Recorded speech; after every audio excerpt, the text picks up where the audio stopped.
Well, you're very welcome to McHale Park Castlebar for 3 of the Cumann and mbunscol finals. The first game is the Division 3 boys final, where Geesala take on the Neale in a repeat of last year's final.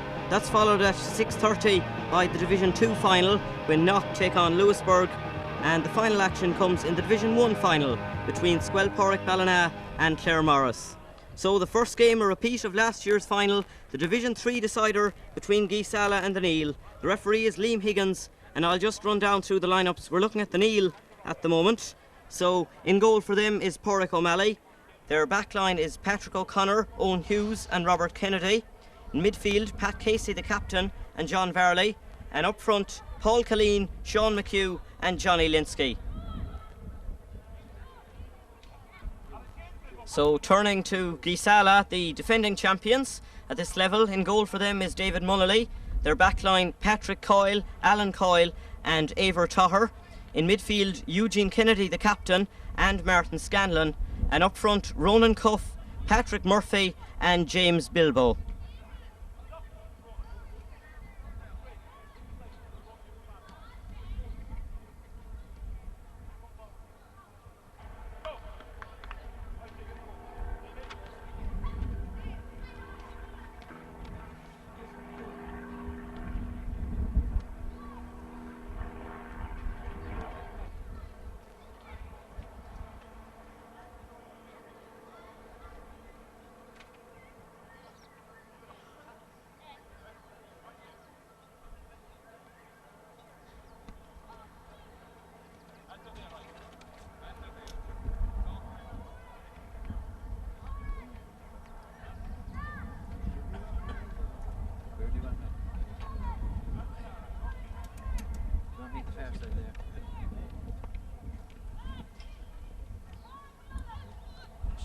So the Division 3 final about to get underway. As I said, it's a repeat of last year's final. Geesala, the defending county champions, managed by Seamus Barrett, who's also the chairman of Cumann and mbunscol WIO. And it looks as if Geesala will play from right to left. The Neale, of course, the Ballinrobe area champions. And they'll be playing in green and white. Liam Higgins almost ready to throw in the ball now for this Division 3 decider. The Neale also the Mini Sevens champions, so they'll be hoping to add the Cumann and mbunscol championship to their crown earlier in the year. Liam Higgins almost ready to go now. Pat Casey, John Varley, Eugene Kennedy and Martin Scanlon all together in the middle of the field, waiting for the throw-in.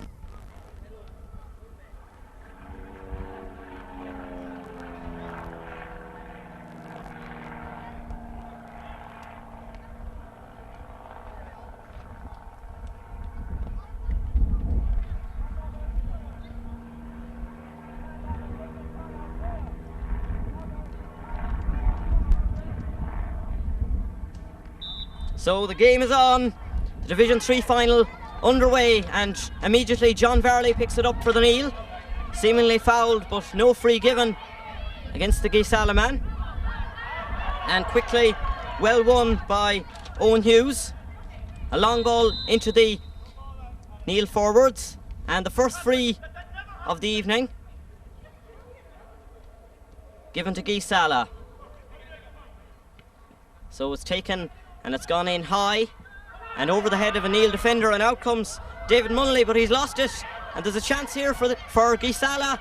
The shot and a goal, and it looks like Patrick Murphy was the scorer. Geesala goal, 1 goal ahead, and just 47 seconds of the match have elapsed. The kick out by Pádraig O'Malley, but almost immediately it goes in, and that's gone to the right and wide.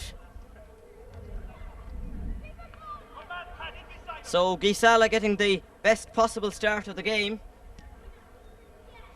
1 goal to no score. John Varley beaten to the ball there.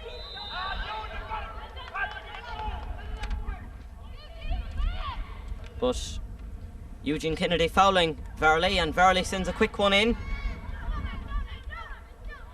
Chance The Neale man looking for support now, not getting it. Pat Casey wins a free in. The Neale captain, also an accomplished soccer player and athlete. And looking for the Neale's first score of the afternoon. But that's gone wide, so the score remains 1 goal to Geesala, no score for the Neale.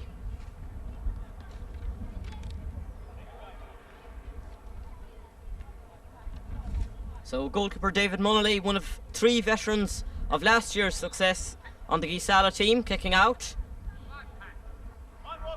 That's a good ball, but it's hopped over both the Geesala man and the Neale player. Well won by Owen Hughes, moving forward. Paul Killeen. And Owen Hughes again. Hughes on a good run. And has he won the free in, or is it a free out? He seems to have won the free in.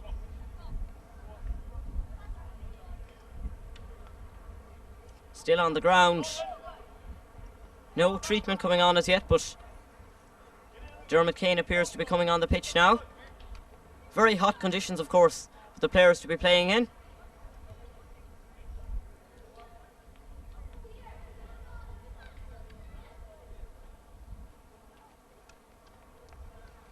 So Owen Hughes stepping up and opens the Neale's account. 1 goal to a point. Geesala, the Erris area champions and defending county champions, lead. David Munnelly to kick out once more. And that's a long ball looking for Patrick Murphy or indeed James Bilbo. But it isn't won by either of them. Robert Kennedy bringing it away. Sean McHugh, and that's gone wide. So the second wide of the game for the Neale. They just have a point to their name so far.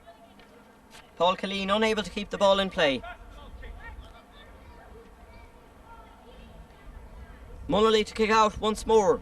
Most of the pressure has been up the Geesala end, but of course they have a goal, while the Neale only have a point.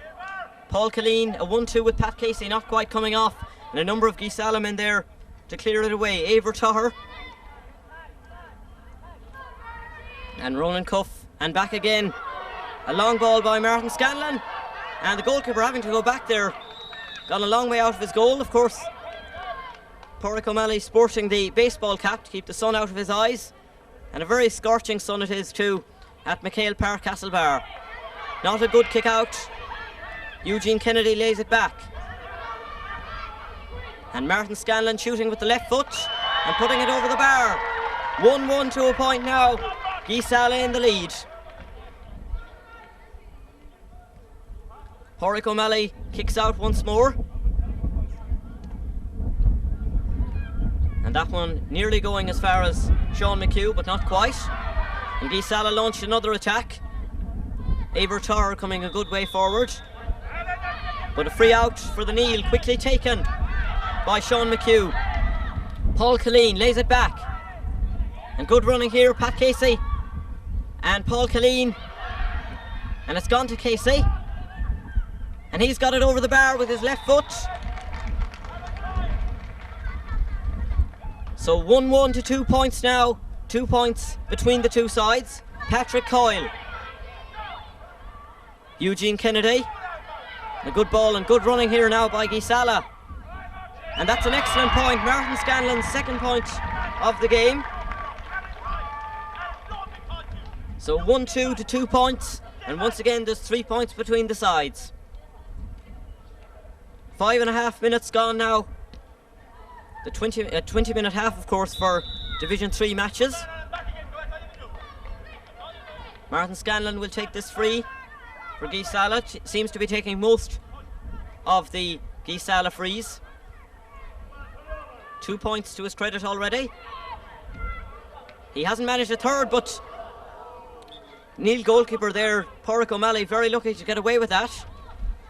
And it's gone out for a 45, or whatever it'll be, in the part of McHale Park being used. Martin Scanlon.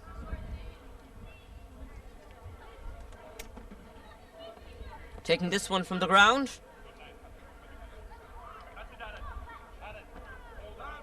So 1-2 to 2 points. Still the difference.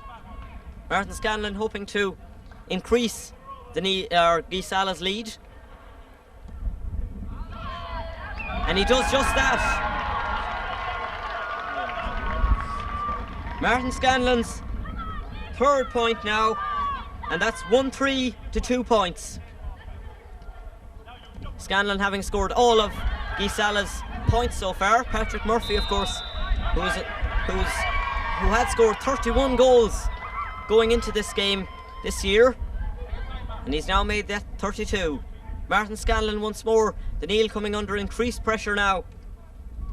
Just over 7 minutes of the first half gone. And Scanlon not dissecting the post on this occasion. So Pádraig O'Malley will kick out once again. He's certainly been much busier than his Geesala counterpart David Mullally. And the kick out. And it's gone out. Alan Coyle, the Geesala fullback, putting it out. That goes towards Pat Casey. Casey covering a lot of ground so far in this game.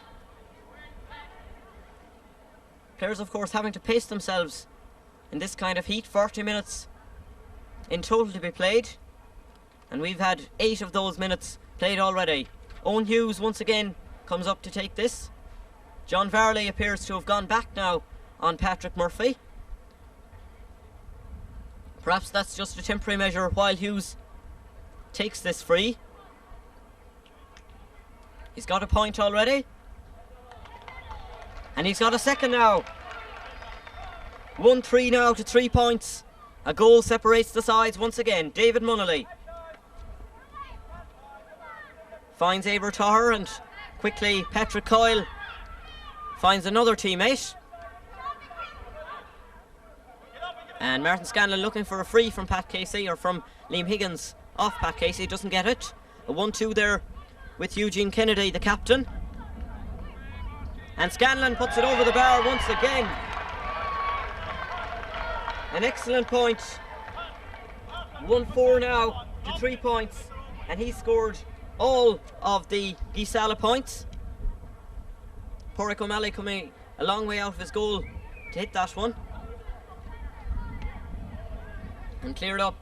The Neale trying to launch another attack, but unable to keep the ball in play.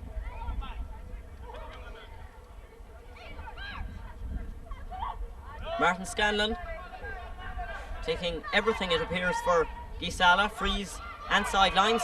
Chance here now for Eugene Kennedy, who came to Geesala from the United States 4 years ago.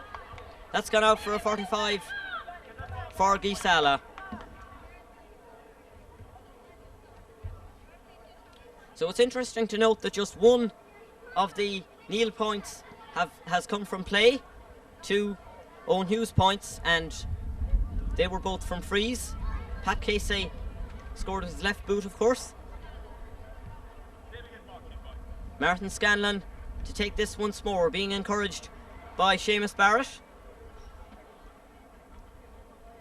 in charge of Geesala, and also the chairman of Cumann and mbunscol in Mayo.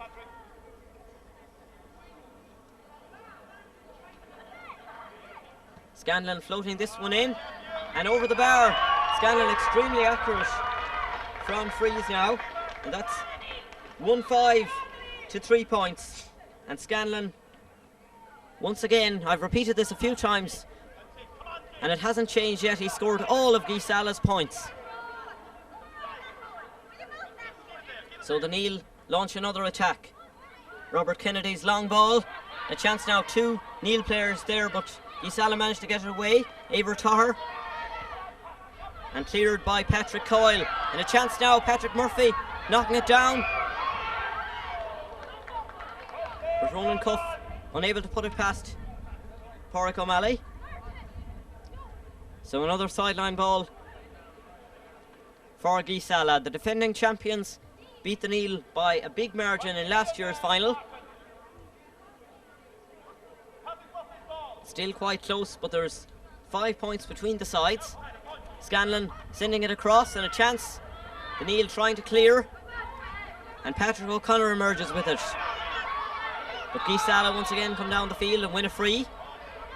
And once again Martin Scanlon coming across the field to take this. A couple of Geesala players crowding around the injured player. But it's certainly the Erris area champions who have dominated the game so far. 1-5 to 3 points. Geesala lead. And play can resume. And presumably it'll be Martin Scanlon to take this. Line ball sent in, but this one has gone wide. So Geesala have been very accurate really from frees so far. Just a couple of wides now. Pádraig O'Malley to kick out.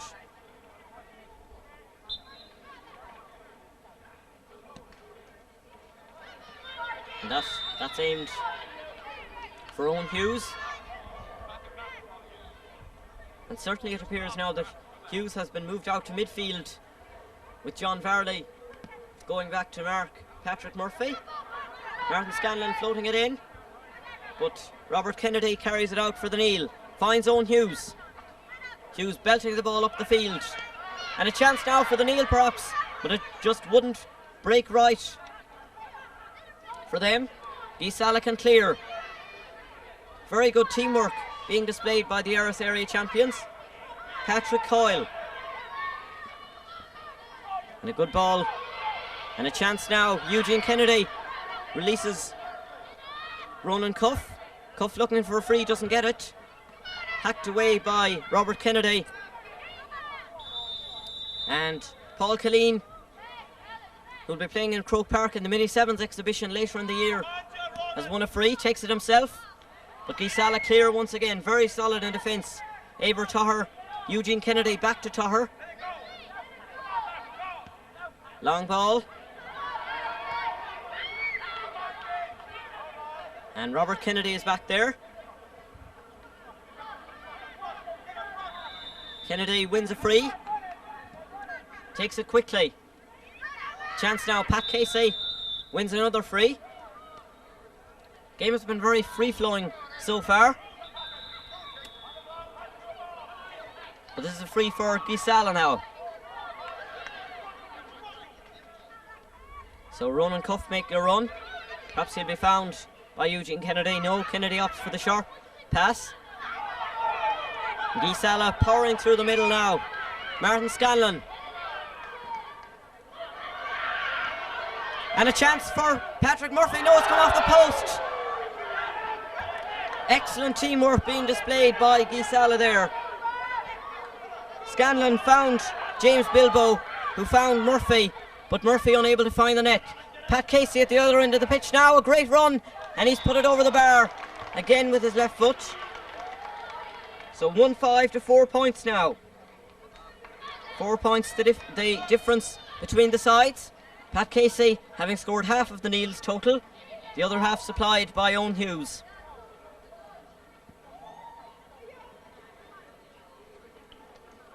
David Mullally.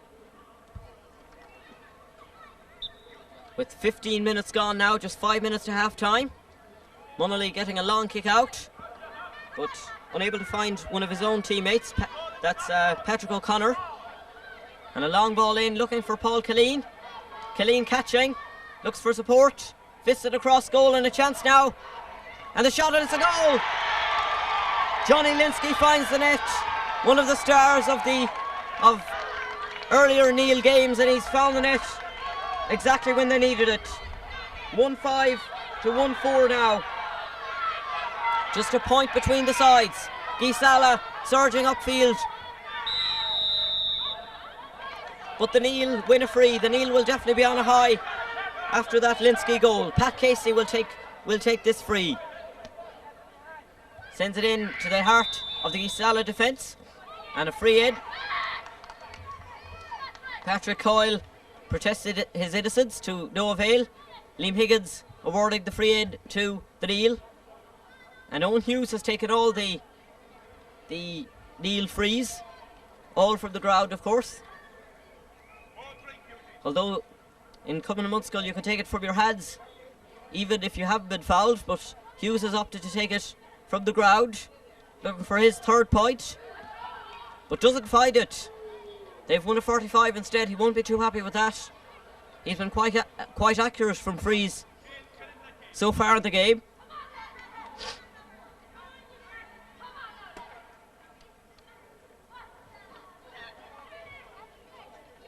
So Hughes will take this 45. Liam Higgins just placing it exactly where he wants it, but Hughes moves it up a bit.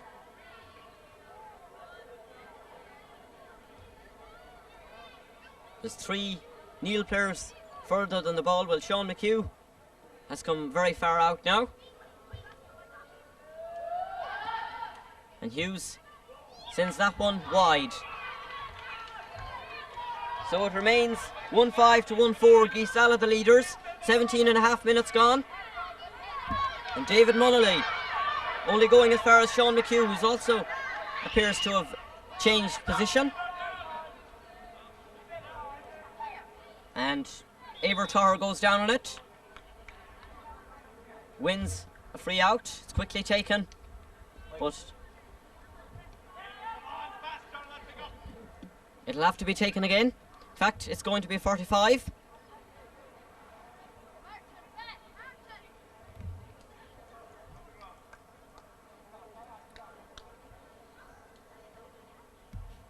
So Hughes places it.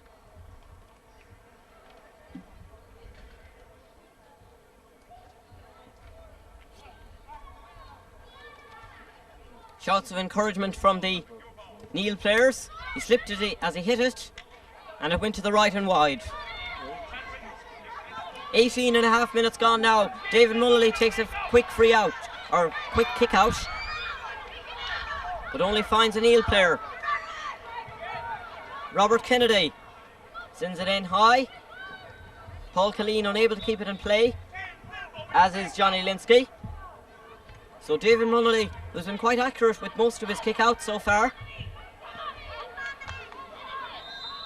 And a free conceded by Pat Casey on Martin Scanlon. In fact,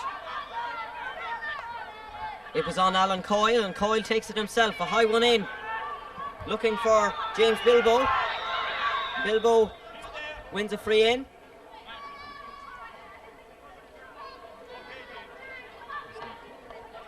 And once again Martin Scanlon comes forward to take this for Geesala.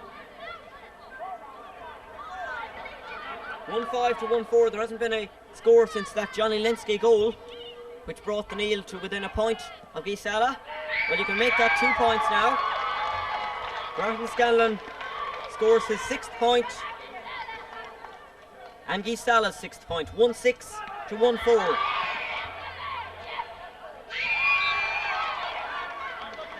And immediately they get another one. In fact, it isn't. It went wide. Eugene Kennedy's effort not going through the post. So Pádraig O'Malley sends in a high one. Once again, failing to find a Neale player. Eugene Kennedy latching onto it. A great ball inside to Patrick Murphy, and a good save by Pádraig O'Malley to put it out for a 45. So Murphy, the scorer of the Geesala goal, failed to get another one there. An excellent save by Pádraig O'Malley.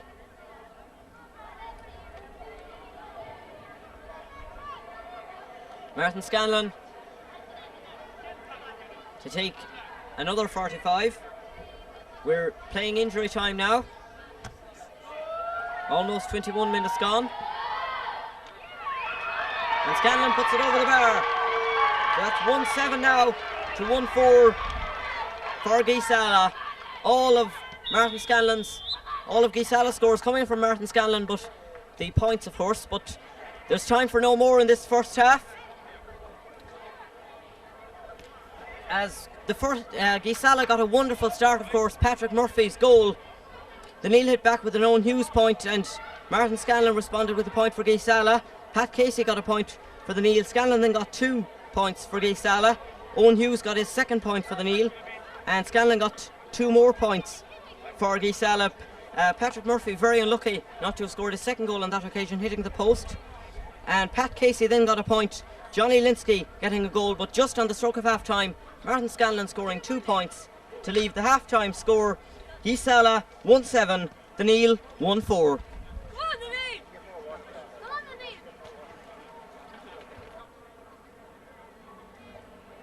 So the second half of this Cumann and Mbunscol Division 3 boys final almost ready to get underway. At half time, Geesala leading by 1-7 to 1-4. Repeat of last year's final, Geesala the defending champions. And if they can continue in the same vein, they'll retain their title. However, the Neale now have the advantage of the wind, and the sun, of course, is now in David Munnelly's eyes. The second half is underway, and straight away picked up by James Bilbo, but won back for the Neale by Pat Casey. A long ball into the Geesala defence, and it seemed there that it was picked off the ground by Alan Coyle. Quickly taken, a chance now for the Neale. Good work, but it was just tipped out. A brilliant save there by David Munnelly. A great chance for the Neale. Paul Killeen not too happy with that effort, but an excellent save by David Munnelly.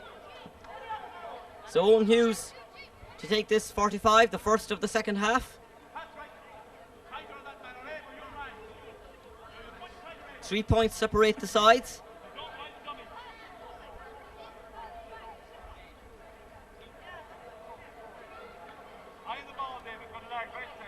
Owen Hughes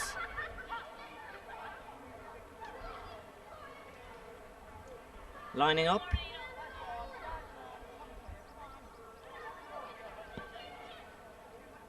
And well caught by David Munnelly, and dealing with it very well. Immediately finding Ronan Cuff, and Cuff in a bit of space now sends in a high one, looking for Patrick Murphy. But it's well won by Robert Kennedy, doing very well. And play going on despite an injury to a Neale player. Play whistled up now. So there's a chance to look at the injured Neale captain, Pat Casey. So one Neale player looking at him, and 1 or 2 of the subs going on now as well, just to see how their captain is. The Neale, as I said, the Mini Sevens champions, and also won the Mayo and Connacht six-a-side soccer title. Casey, one of the stars of that particular campaign, and he appears to be okay, so play can resume.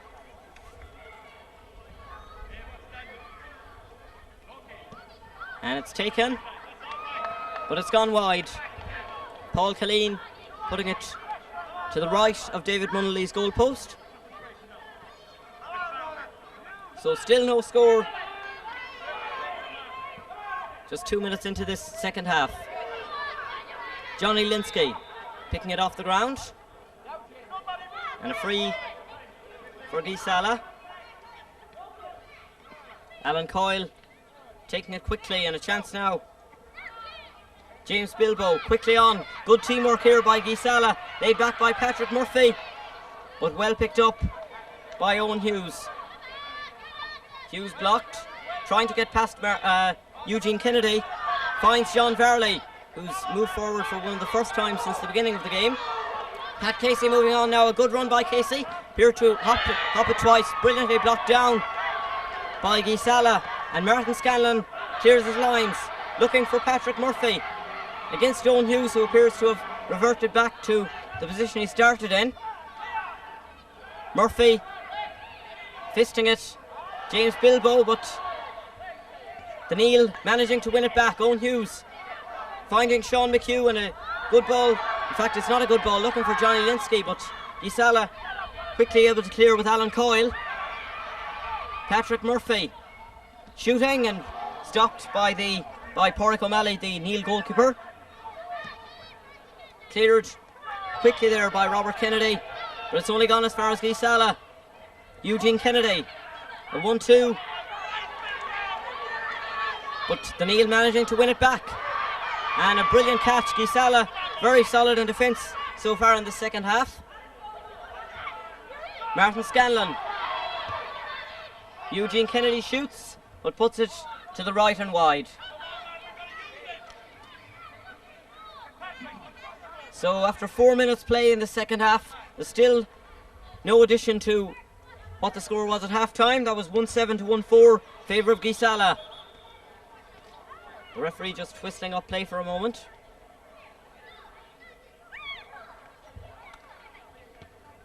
It's returned to Pádraig O'Malley.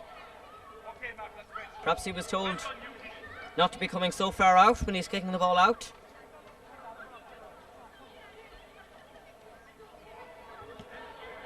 O'Malley's kick out. Not managing to find one of his own players. Only going as far as Alan Coyle. Return quickly. But Pádraig O'Malley underneath it. But a free in. In fact, it's a free out for pushing. So Pádraig O'Malley clearing. Knocked on. And cleared. A chance now for the Neale to create something. Paul Killeen. Here's Johnny Linsky inside if he wants to use him. Steady he goes for Pat Casey. Casey round the goalkeeper. That has to be a penalty. And it is. So with nearly 5 minutes gone in this second half, the Neale win a penalty. No question at all. Pat Casey rounded David Munnelly and brought down.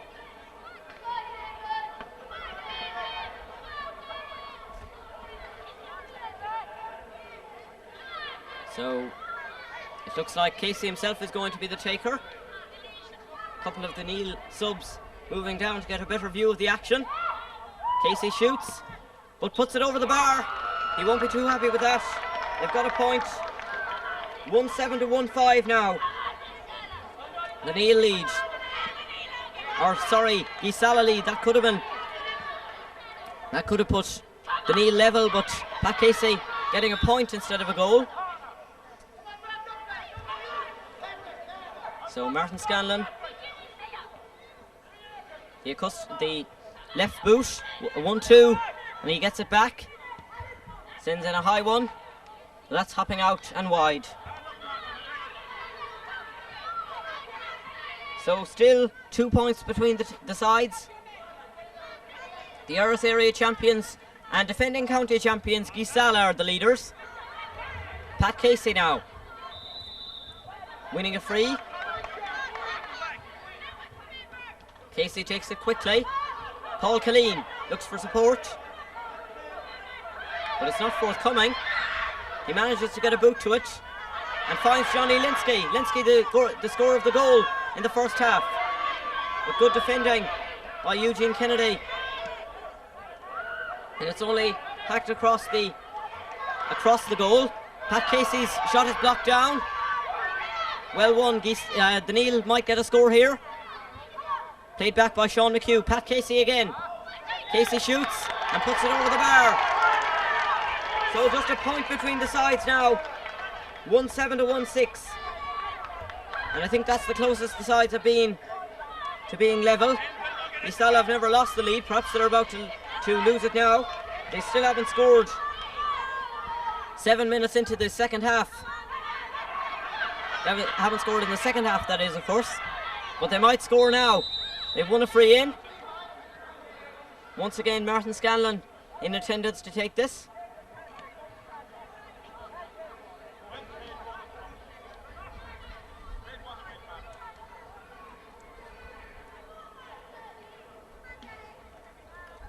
So Scanlon looking for Geesala's first score of the second half.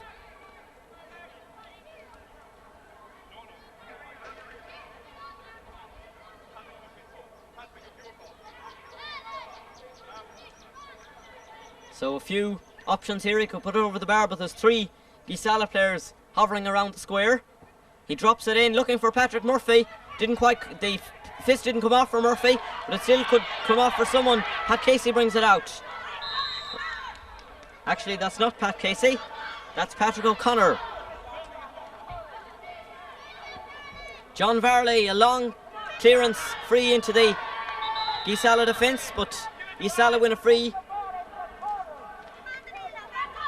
Their defence has been quite solid in this second half, but their attack have yet to score. Alan Coyle's free, but the Neale bring it down once again. Owen Hughes fouled by Patrick Murphy. Takes it from his hands. A quick one. Finds Paul Killeen rather. And Killeen puts that to the right and wide. So still just a point between the sides. 1-7 to 1-6. Geesala leading. Martin Scanlon perhaps travelled a bit there. It wasn't penalised, but it's put out by Robert Kennedy. Sideline ball for Geesala. Patrick Murphy moving into an attacking position, as is Ronan Cuff. And it's hit in by Scanlon, finds Patrick Murphy, very tall, but he's put that wide. The score of the first goal, the first goal and Geesala's only goal of the game.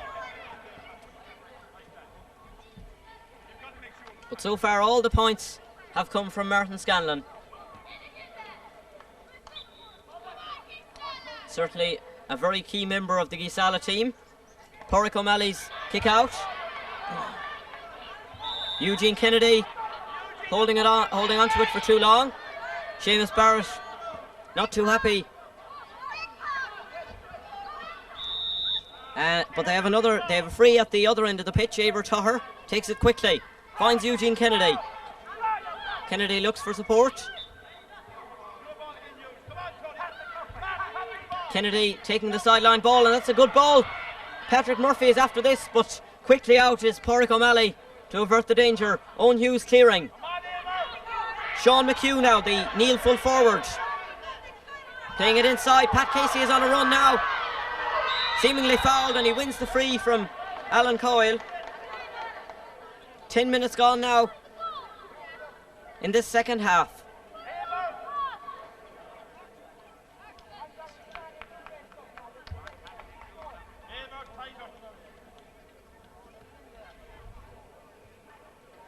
So Pat Casey will take this free himself.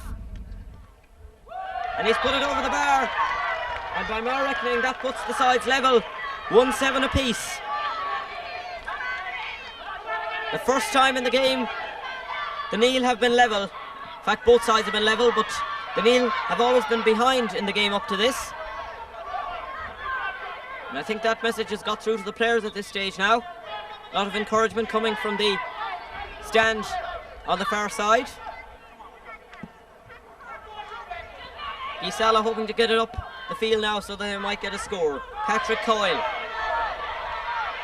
Well carried. A good run here and a chance for Geesala to get back into the lead. They win a free in. Once again, the ever-present figure of Martin Scanlon comes across to take it. Or is he going to take it? He is indeed. In fact, he isn't. He's leaving it for his midfield partner and captain Eugene Kennedy. And Kennedy has put it over the bar. So Geesala are back in the lead. Their first point of the second half. And it's 1-8 to 1-7. The Eros area champions leading.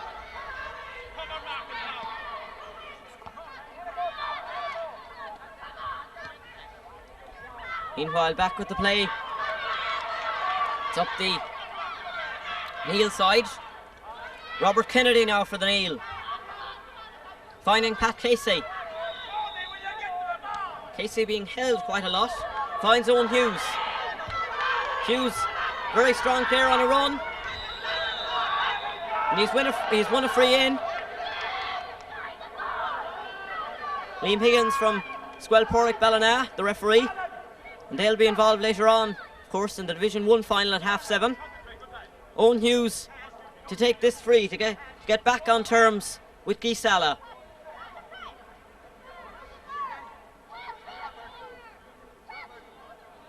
And Geesala lining the goal now. I don't think there's much chance he'll go for a goal with all those players on the line. Seems to be taking his time deciding what he's going to do.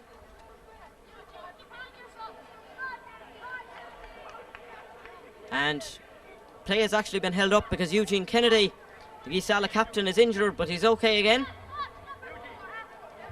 And Owen Hughes has had plenty of time now to decide what he's going to do here. He's opted to put it over the bar. So 1-8 apiece. The sides are level once again. That's Owen Hughes' first point of the second half. Of course, he scored 2 in the first half. David Munnelly's kick out, quickly taken. Geesala, very good short passers. Patrick Coyle. Chance now. Martin Scanlon. Scanlon on a run and sends it in. A chance now for Ronan Cuff, but they lose it. And the Neale carry it out. Patrick O'Connor belting it to safety. But the Neale unable to keep it in play. So a sideline ball for Geesala. 14.5 minutes gone now. 5.5 minutes left and the sides are level. A chance now for the Neale to forge ahead. And Owen Hughes has done just that.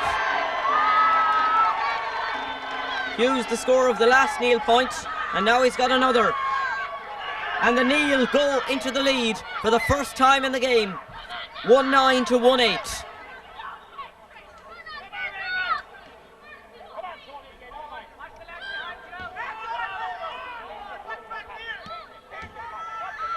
So Geesala get a chance now.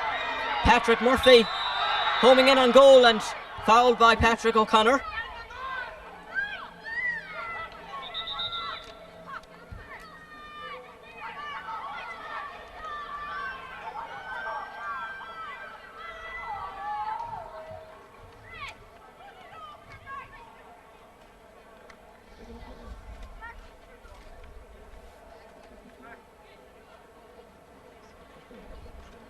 And Patrick O'Connor's name going into Liam Higgins' book.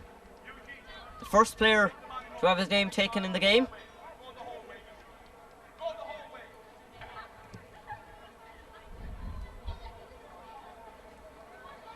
Seamus Barrett encouraging Martin Scanlon to go the whole way. He drives it across. Oh, and it's at the post. And is it gone in? We're waiting for the referee signal and somehow the Neale managed to squirm the ball out. A very lucky escape there indeed. Scanlon's free floated across and there were about 3 Neale players including the goalkeeper on the line. But Patrick Murphy was very quick in there and the Neale were very lucky to escape with that. They still lead however, 1-8 to 1-7. Eugene Kennedy puts it to the left and wide, much to the delight of the Neale fans. Or 1-9 to 1-8 rather.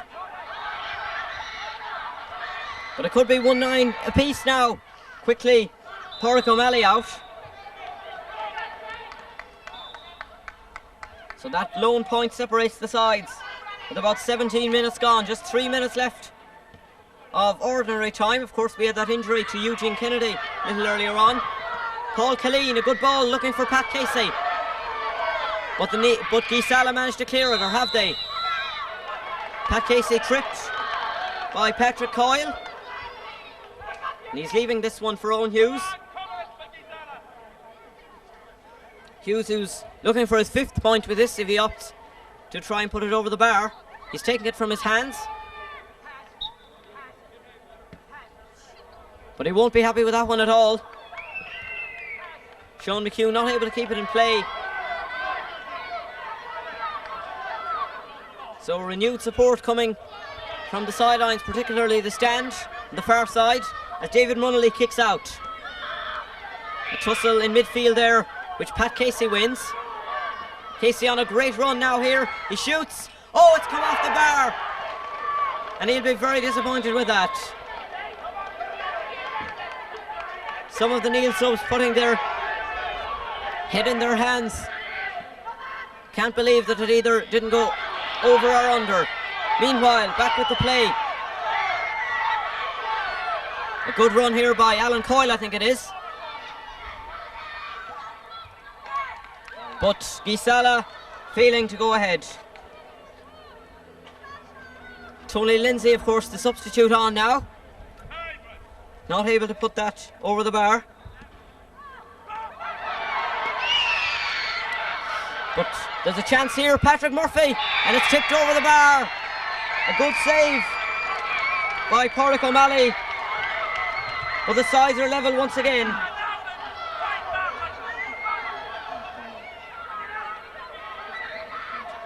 (1-9) apiece.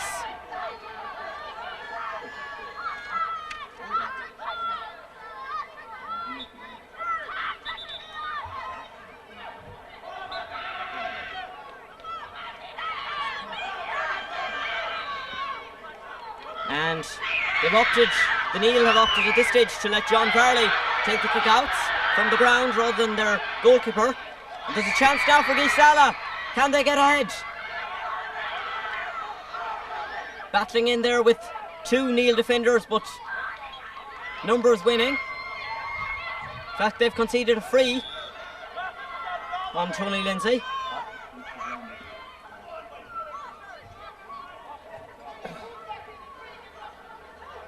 Pat Casey just getting some attention.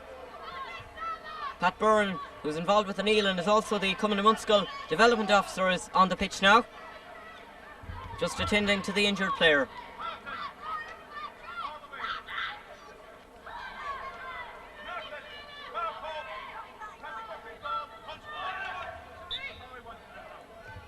And a sideline ball. Martin Scanlon sends it across. And it's breaking down, but who's going to emerge with it? It's John Varley for the Neale, but he hasn't cleared it very well. Martin Scanlon, his opposite number, turns and shoots. And it's over the bar.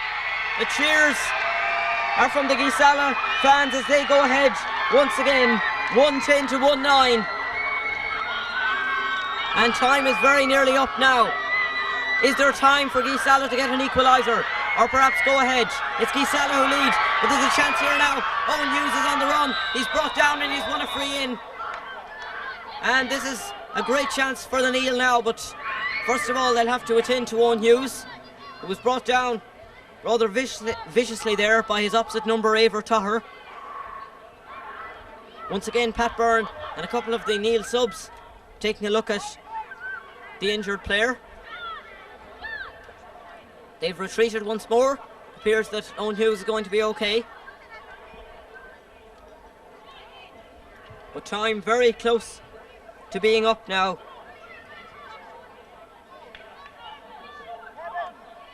So it'll be a replay, of course. If the sides do finish level, by my count it's 1-10 to 1-9 in favour of Geesala, and that could be about to change here with Owen Hughes. He's opted to take it from the ground. The cheers of encouragement from the Neale fans. And he's put it over the bar. And the Neale are delighted by that, by my count. That makes it 1-10 apiece now. Owen Hughes' 5th point. And that's it. And I think both teams realising that neither of them have won it. A whole load of players gathering around Liam Higgins, but judging by the muted reactions of both sides, neither side has emerged victorious. The final scoreline in this Division 3 final, it's 1-10 apiece, and we'll have to have a replay.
bit about them. So. Right, okay.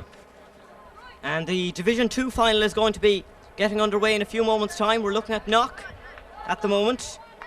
Of course, they're the East Mayo champions. The Division 2 is not divided into 9 areas like Divisions 3 and 4. It's divided into 4, North, South, East and West, and they're the East champions. They beat Ball in the East Mayo final by 5-4 to 1-4. And Sean Burke, the midfielder, scored 2 goals that day, and the other goal came from Owen Coleman, who's a forward. So Burke the star that day, so he's certainly one to watch. Kieran Prendergast also got a goal that day, so look out for him. He'll be playing in the forwards also. If he lines out according to the programme, he'll be number 11. They then beat Kilmaine in the semi-final by 2-18 to 6 points. Niall Morley and Kieran Prendergast, the 2 forwards who will be furthest forward. They were the goal scorers on that occasion. But the top scorer was once again Sean Burke, who got 9 points on this occasion. Knock National School won the very first Division 2 title in 1988, and they also won the title in 1990, and this is their first appearance since that victory 6 years ago.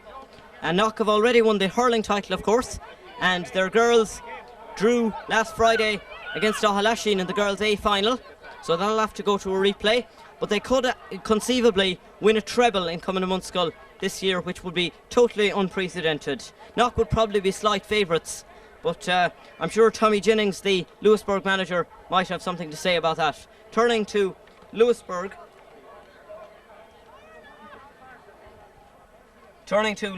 then, they're the West Mayo champions. They beat Ballina in the West Mayo final, and they beat Brafey in the county semi-final by 1-9 to 6 points. The top scorer was Gary Hennessy with 1-3, so he was also the goal scorer, and the goal was set up by Rory O'Malley, who was also one of the top players. Other players to watch out for: Michael Grady, the goalkeeper, Michael Kilcoyne, Patrick Cannon, Tommy Durkin, the midfielder, Gary Hennessy and Rory O'Malley. So we're almost ready to go here, and join us in a few moments' time when we get underway.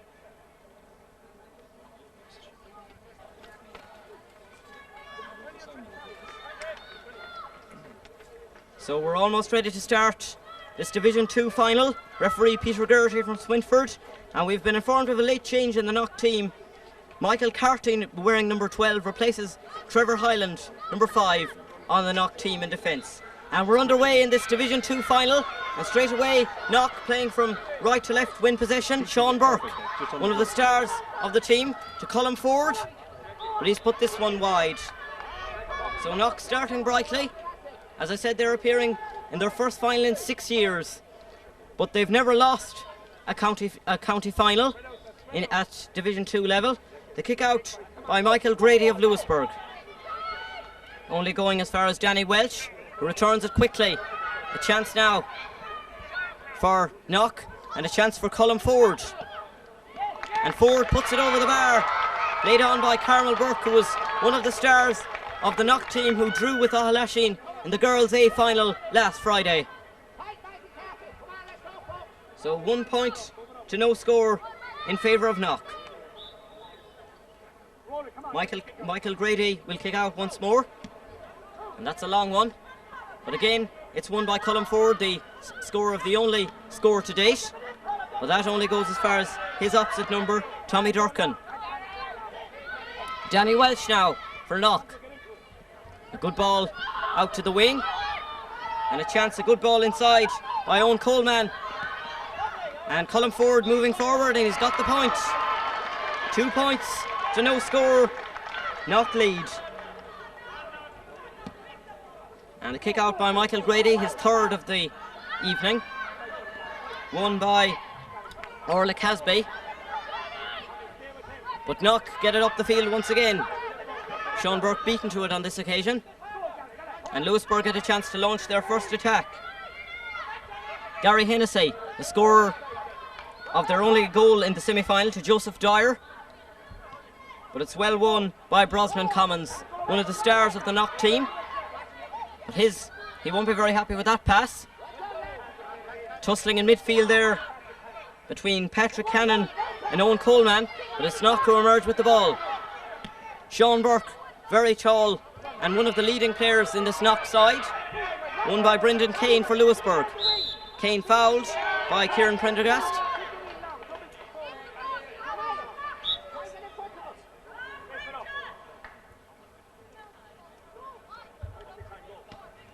And the free taken quickly. It's won by Owen Coleman. Coleman shoots. And he's put it over the bar. 3 points to no score now. Owen Coleman the scorer. So Michael Grady has come under considerable pressure the opening stages of this game. It's almost 3 minutes gone. It's 3 points to no score. Knock the leaders.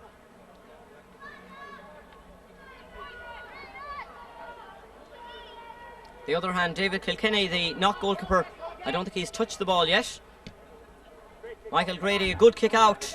Long, but it's won by Danny Welsh. Welsh sends it high. Looking for Carmel Burke. Free out.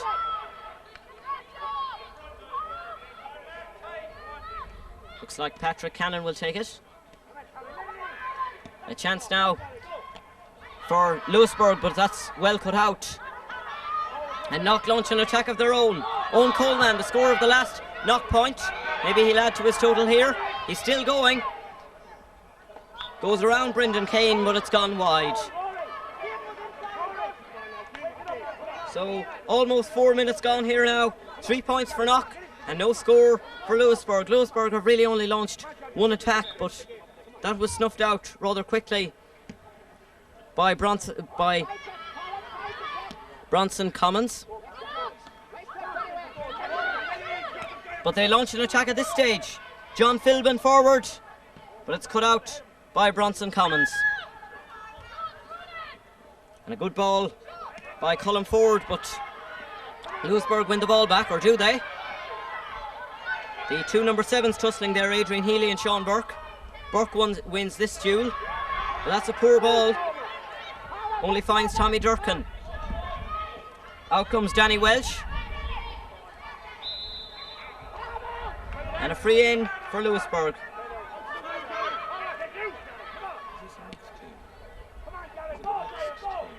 It can be. And I've just been reminded there that there are two girls playing on the Knock team. Orla Casby and Carmel Burke, who's on the ball now. And she's released Niall Morley. And hit across the goal there by Kieran Prendergast. But Louisburgh managed to clear. And that's only gone as far as Colin Ford, score of the first 2 points. But he hasn't managed to get a third.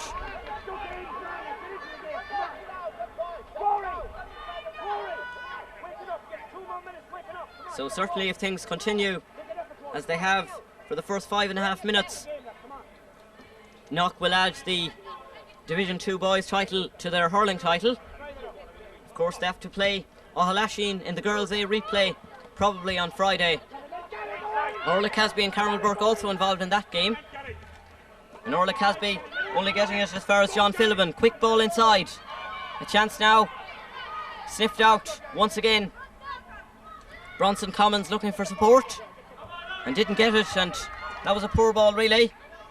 But the shot from Patrick Cannon was poor.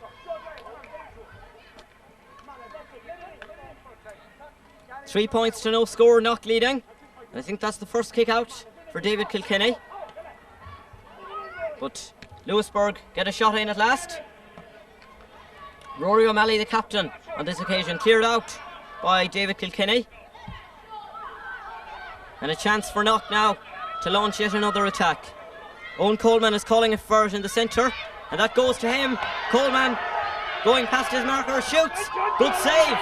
A very good save there by Michael Grady. Picked up again by Coleman. He shoots, and this time he's put it in the net. Coleman, who's already got a point, has now added the goal. 1-3 now for Knock, and still Louisburgh have yet to score. Coleman forcing a brilliant save out of Michael Grady, but following up and getting the goal at the second attempt. Meanwhile, that's a bad mistake by Brendan Kane. Ball breaks loose, and a goal, another goal. Sean Burke is the scorer this time, the star of the semi-final. Perhaps he's going to be the star of the final as well. His first score, a goal. 2-3 to no score.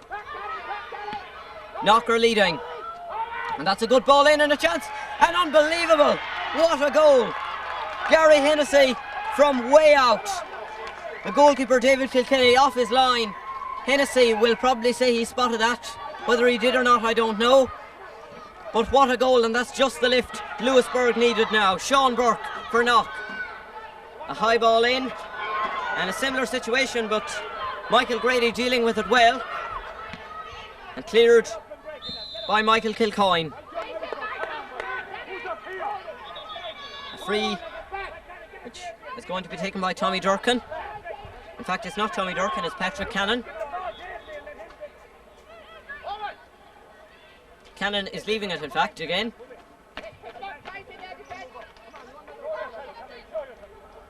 And a high kick in towards the Knock goal mouth. And a good shot, and it's over the bar. The first point, and Patrick Cannon is the scorer. Cannon, who was going to take the free, left it in a wise decision, because when the ball broke for him, he was able to put it over the bar. 2-3 now to 1-1. Knock lead. A good kick out by David. In fact, it's not a good kick out by David Kilkenny. It's one back. John Philibin. And Knock win it back once again. Perhaps that's fouling. And Colin Ford wins the free. A high ball in, and it's knocked down. And Ford's partner Sean Burke is onto this. And well played indeed by Michael Grady. He's had a good game. He's conceded 2 goals, but he's dealt well with most of what's come his way. Kieran Prendergast getting it across goal. And 2 Knock players there. Burke shoots, a good save once again by Michael Grady, who's playing out of his skin to keep Louisburgh in this game. Perhaps that was off the ground. No, free given by Peter Gershey. And Gary Hennessy failing to hold on to it. The goal scorer, of course, for Louisburgh. And meanwhile, up at the other end of the pitch, it's Colin Ford. And once again, Grady comes, and perhaps he shouldn't, because Sean Burke is onto this, and he's put it over the bar. 2-4 now to 1-1. Sean Burke, who's already got a goal, has now added a point. Owen Coleman has also done the same, of course. The first 2 scores came from this man, Colin Ford. He might be about to add another, but in fact he isn't. He's put that to the right and wide. 10 minutes gone here at McHale Park Castlebar in this Division 2 boys final. Knock lead by 2-4 to 1-1. Michael Grady's kick out. He's getting plenty of distance. This one perhaps not working out, but it did. But that's not a great ball, putting the Louisburgh defence under pressure. And Louisburgh looking for a free, don't get it. But Michael Kilcoyne was able to clear his lines nonetheless. At the other end of the pitch, Orla Casby clears. Niall Morley on, but well cut out. Louisburgh defence getting to grips with the Knock attack now. That was Patrick Cannon clearing. Chance now on this near side, but it was a line ball. Gary Hennessy unable to keep it in play. So Colin Ford, score of 2 points already, the first 2 scores of the game. And that goes to Sean Burke, who for a midfielder is playing very far forward. But perhaps that's the reason. That's his second point, and he's already got the goal, so that's 1-2 of Knock's 2-5 totally he's got. So it's 2-5 to 1-1 now. The ball breaks for Gary Hennessy. Hennessy firing it in dangerously towards David Kilkenny, and he's let that hop out. Hennessy, of course, got a goal in rather similar circumstances, but David Kilkenny appears to have learned his lesson. And Louisburgh have won a free in. Once again, it's Tommy Durkin who goes to retrieve it. And perhaps Patrick Cannon can get another point from this. This one is aimed at John Philbin, but the taller Orla Casby puts it out. That's a good ball, but Brendan Keane was quicker to it than Owen Coleman. And on this occasion it's another defender who's won out.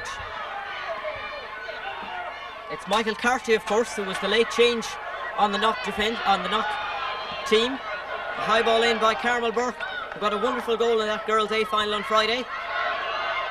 Ball breaks for Niall Morley, tussling with a couple of Louisburgh defenders.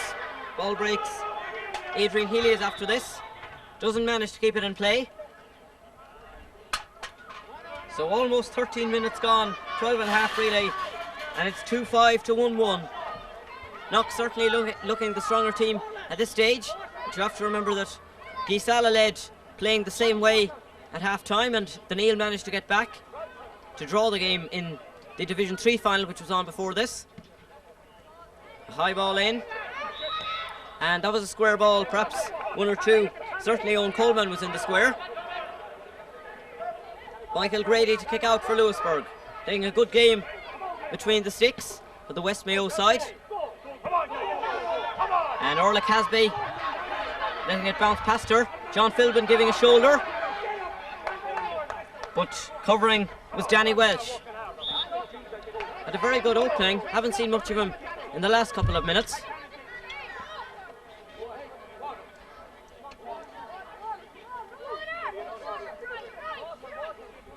So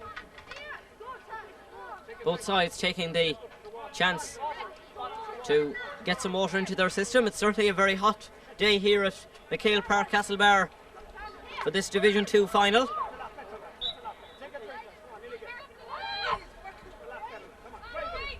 And the sideline kick by Patrick Cannon, but Orla Casby is underneath it, looking for Carmel Burke, and Carmel Burke picking it up against Adrian Healy, but Louisburgh have won it back, and Knock win it back. Michael Carty, and a long ball by Colm Ford. Oh, and Sean Burke, it just wouldn't run for him properly. Louisburgh cover once again. Knock get it back, however. Colm Ford. Ford sending it in, but it's caught by Michael Grady. But again it's back to Colm Ford, and this time he's put it over the bar. Colm Ford's third point now, and Knock lead by 2-6 to 1-1. The first score in quite a while now. 15 minutes gone.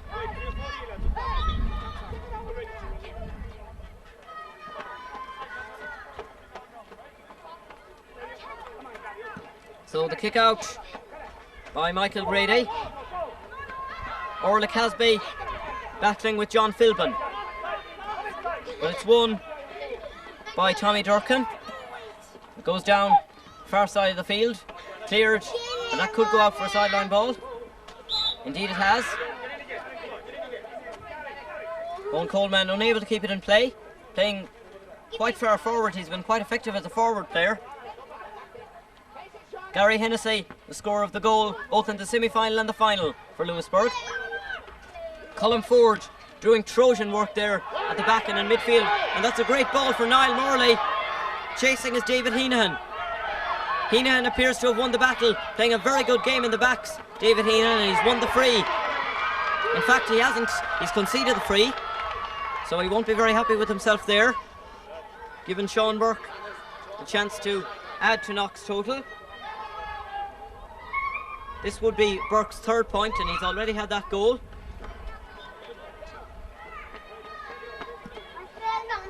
Burke sends it high across. There's only one Knock player battling.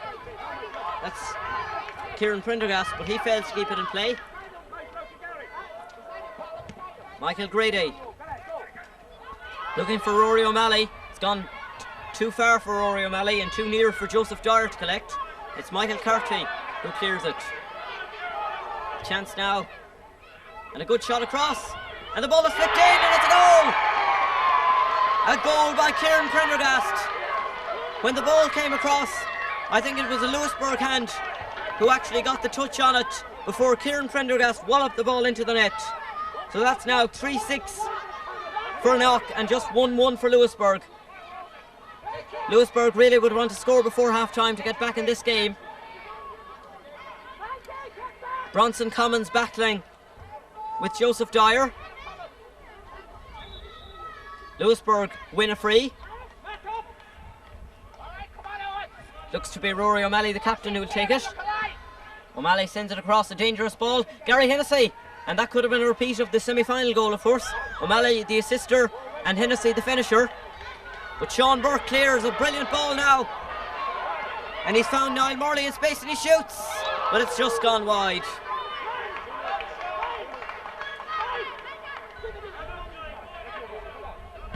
So, in fact, Morley and Carmel Burke are the only two forwards, knock forwards, who have yet to score. At the other end, Orla Casby clears a good ball, finds Sean Burke. Burke helping it on, and Owen Coleman, a high ball in. Ball might break for Carmel Burke, it hasn't. It's cleared down by David Heenahan. That's not David Heenahan. Owen Coleman now for knock. Shoots and scores. Owen Coleman, that's his second point now, and he already had a goal. Knock lead now by 2-7 to 1-1. And a couple of the Orla Casby racing on to take a drink.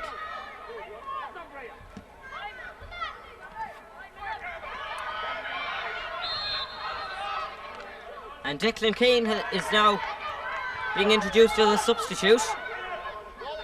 A free in the middle of the field for Sean Burke. More drinks being passed around for Colm Ford on this occasion. Sean Burke sends it in, Michael Grady underneath it, clears out. That goes over Burke's head, and it goes over the head too of Rory O'Malley. It's cleared back in, but oh, well kept in play. Brilliantly kept in play by Owen Coleman. Niall Morley. Morley has won a free out. Knock supporters not very happy with that decision. 19 and a half minutes gone now in this Division 2 final. Battling in the middle of the field, and Louisburgh come out of that challenge. And a chance. Rory O'Malley sends it in, but that's well dealt with by David Kilkenny. And that's brilliant running by Owen Coleman to cover that ground. Because certainly that looked like Adrian Healy's ball. Tommy Durkin sends in a high one. Orla Casby battling with two Louisburgh players.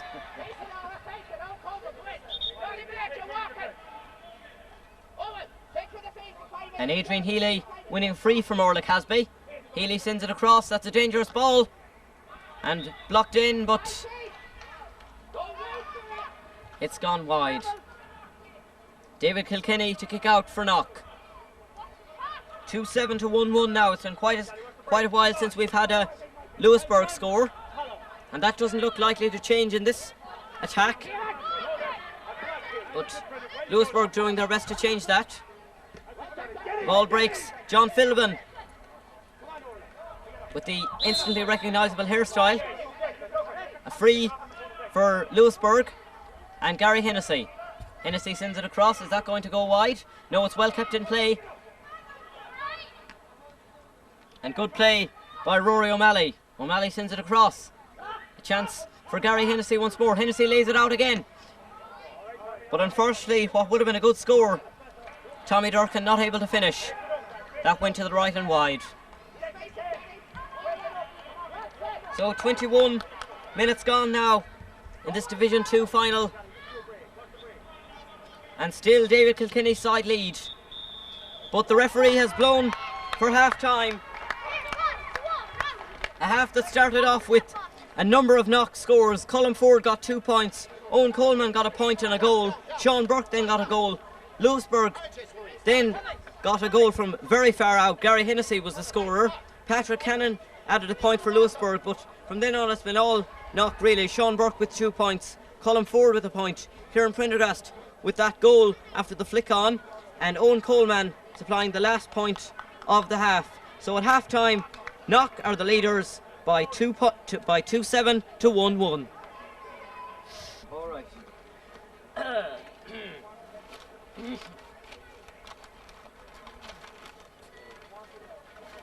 There's no way back. There's no way back. Sure, there's that Casby guardian out there.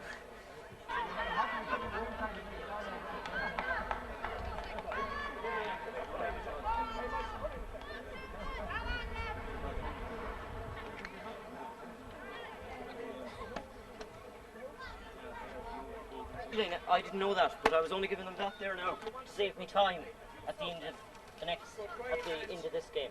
Oh yeah. Need that copy there. Yeah. Here. Right. And the second half of this Division 2 final almost ready to get underway. Peter Gertie from Twinford, the referee, and the scoreline at half time: Knock 3 goals and 7 points, Louisburgh 1-1. So Louisburgh will have to put in a mighty effort if they're to get back in this game. The second half is underway, and it's won by Louisburgh on this occasion. A good ball into the Knock defence, but it's won by Orla Casby, or is it? Comes out and picked off the ground by Tommy Durkin. So Michael Carty just fisting it so that the free can be taken. And a long one it is from Sean Burke. That comes back off Gary Hinnis, or his opposite number of course, Niall Morley. But it's well won. David Heenan clearing down. But Knock defence in control as well. That was Bronson Commons clearing. And a long ball in by Colm Ford, but that's going to hop out. Left by Michael Grady.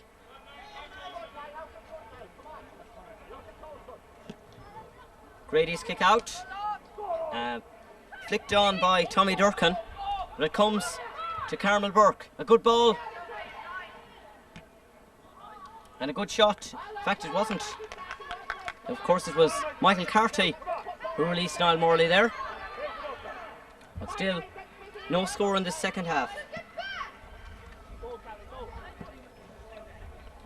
And that's won by Bronson Commons, who's very much in control of his particular area of the field. Sean Burke. A high ball in, but Knock failing to catch it, but a chance here. Ball breaks loose.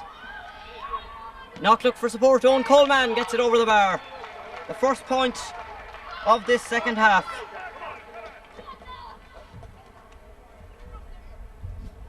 Niall Morley might have thought he was in with a chance of a goal there. That wasn't to be. But it did come out for Owen Coleman, who was able to slot it over the bar. Michael Grady only finding Carmel Burke, who releases Colm Ford. Ford sidestepping his marker and slotting it over the bar. So Knock looking very strong now.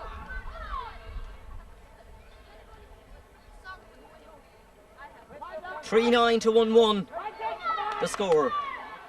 Michael Grady, he's been much the busier of the two keepers. Colm Ford knocking it down. Michael Carty is there. So too is John Philbin. And the ball squirts out. It's won by Carmel Burke. In fact, it isn't. Battling there, Carmel Burke gets it out as far as Sean Burke. Burke on as far as Niall Morley, and inside to Carmel Burke. Burke sends it across goal, and that's a good ball. Kieran Prendergast, and he's put it over the bar. So Knock looking very strong at this stage. 3 goals and 10 points to 1-1. Louisburgh still looking for their first score of the second half. Good ball by Rory O'Malley to Adrian Healy. A long ball inside.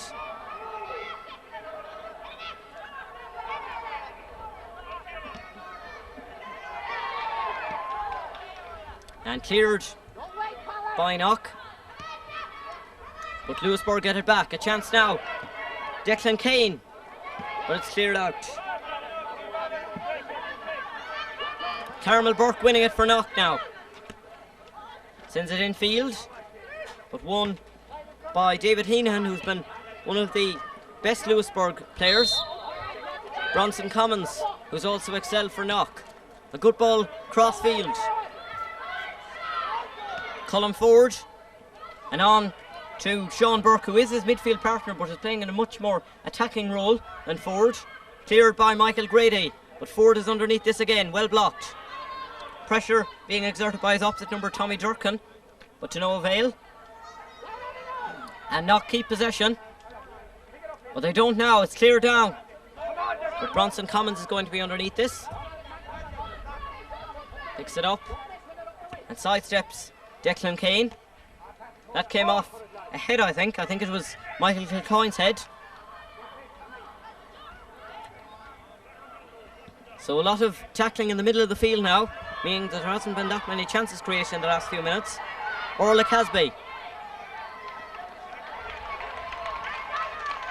And Knock looking good at this stage to win their first county title in 6 years. Michael Carty moving forward. Well, that's gone wide.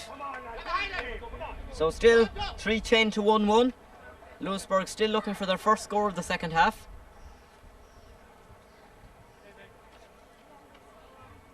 Michael Grady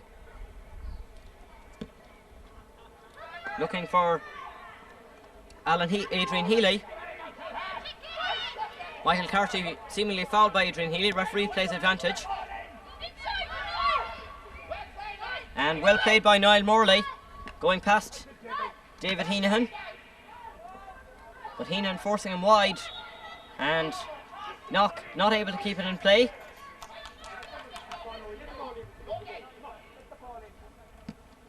And cleared by Michael Grady. Knock dominating the centre of the field though, and it looks as if Louisburgh are going to have difficulty in getting it down to their forwards, because Colm Ford is definitely ruling the centre of the field. Sean Burke comes out to take this. Still looking for his first score of the second half. He was very influential in the first, but doesn't manage to get his first score of the second half. So Michael Grady will kick out for Louisburgh. Louisburgh really will start looking to their players in the middle of the field. That's a good clearance and a chance maybe for something to happen now. Tommy Durkin. Durkin shoots, and that's an excellent point. Probably the best Louisburgh point of the game, and their first of the second half. So 3-10 now for Knock, 1-2 for Louisburgh. The kick out by David Kilkenny, his first of the second half, but that only goes as far as Patrick Cannon. A long ball inside looking for John Philbin, but Orla Casby lets it go out.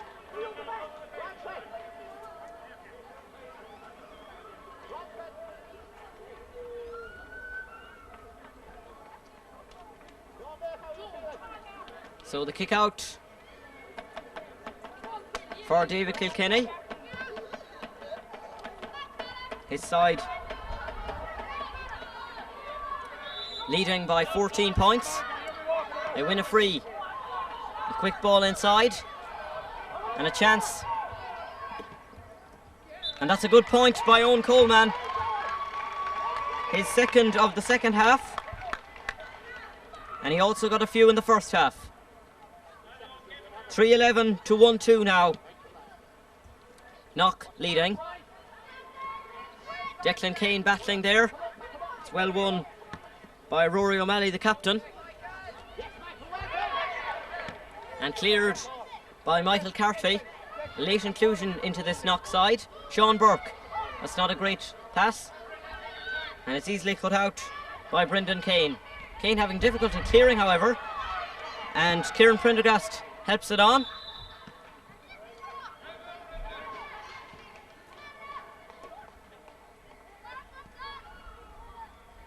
And a free out. Don't know whether Kane will take it himself or not. In fact, he's leaving it for Patrick Cannon. Scorer of Louisburgh's only point in the first half. That's looking for Tommy Durkin, the scorer of Louisburgh's point in the second. It's cleared by Colm Ford. Sean Burke on. There's a chance of a goal here, surely. A 1-2, and Burke gets it back, and he's put it in the net. Knock's fourth goal now, their first of the second half, and it's 4-11 to 1-2. A substitution being made. Trevor Hyland, who was supposed to be in the team originally, replacing Carmel Burke, I think it is. Meanwhile, back with the play. It's cut out by Bronson Commons.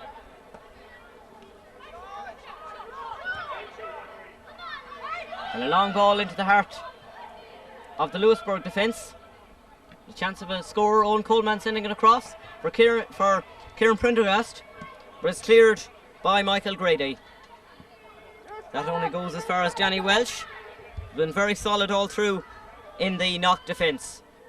Colm Ford, he's also excelled for Knock. And Knock win a free, surely within kicking distance, but they may opt to drop it in. Sean Burke taking it from his hands. 10 minutes gone now in the second half, and he's put it over the bar. Burke, the scorer of the last score with a goal, has now added a point, and it's 4-12 now to 1-2. The kick out by Michael Grady finds Rory O'Malley, who in turn finds Adrian Healy. Healy sends it into the heart of the Knock defence, and it might break here for Tommy Durkin. Durkin shoots, but he's put it wide. I'm sure he's disappointed with that. The score of the last Louisburgh score a point.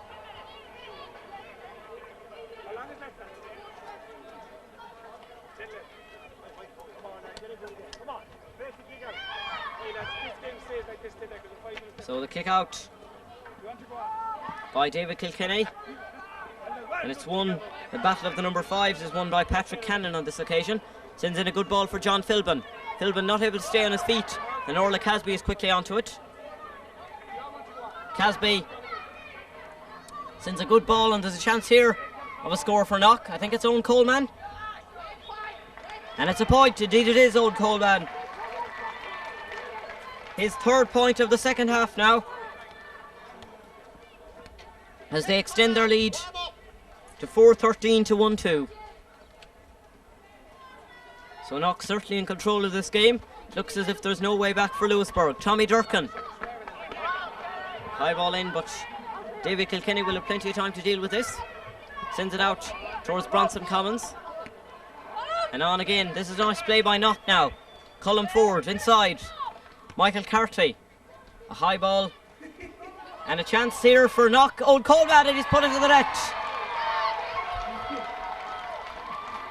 1-3 now. Old Coleman has scored in the second half alone, and that was an excellent goal.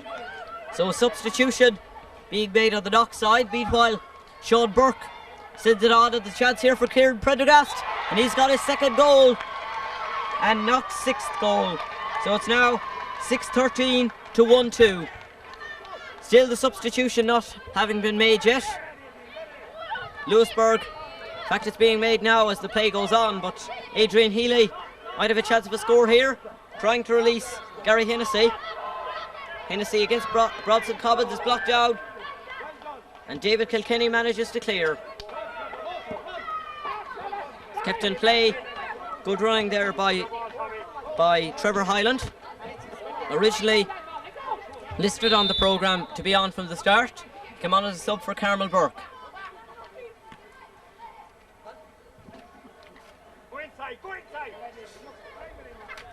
So James Cullinan has been introduced into the Knock defence. But in the Knock attack, there's a chance here for Bronson Commons. In fact, that's the Knock defence, of course. And James Cullinan is in the attack. Getting my directions mixed up there for a moment, but Louisburgh with Michael Kilcoyne, and that's twice Bronson Commons is blocked down, and that's very good play indeed from Commons. Owen Coleman now. Coleman making a good run and a good ball inside. Sean Burke, and that's gone wide.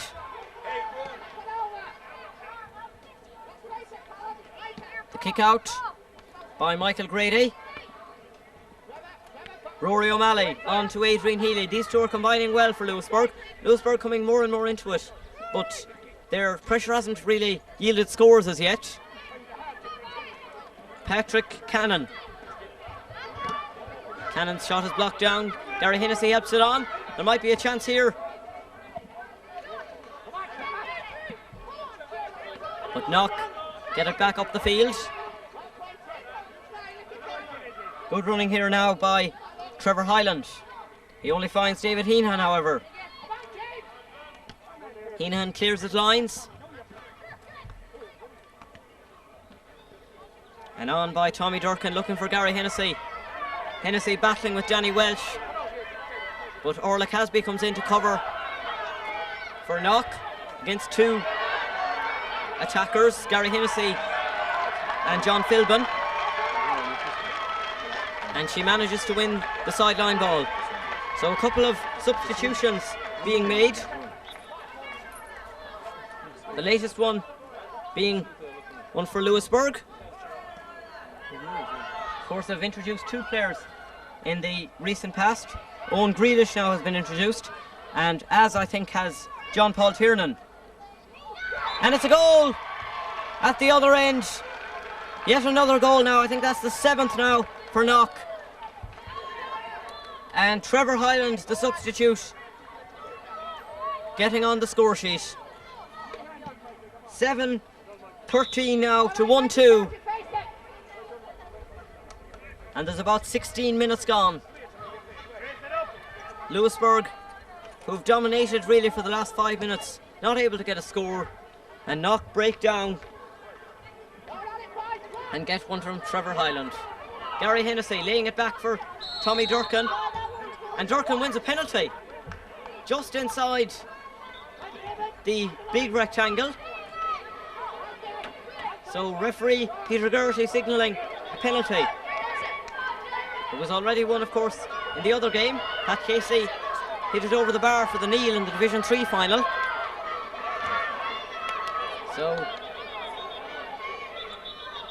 what's Tommy Durkin going to do with this? It was him that was fouled. Peter Geraghty, the referee, making sure that everyone is back. But he's put it wide. That's very disappointing for Tommy Durkin and indeed Louisburgh. So another substitution being made on the Louisburgh side. It's Brian O'Malley now who's been introduced. The water bottle's going at this stage as well. Quite a few changes being made on both sides, particularly Louisburgh. And certainly the changes seemingly have brought about a renewed Louisburgh attack. Sent in by Patrick Cannon. But not come clear with it. A long ball by Bronson Cummins. Well cut out there. And it's returned into the heart of the defence. Once again, however, Orla Casby brings it out for Knock.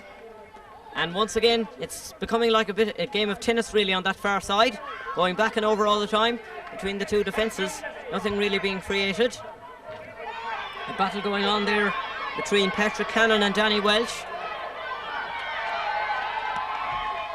And Danny Welsh manages to clear, but he's down.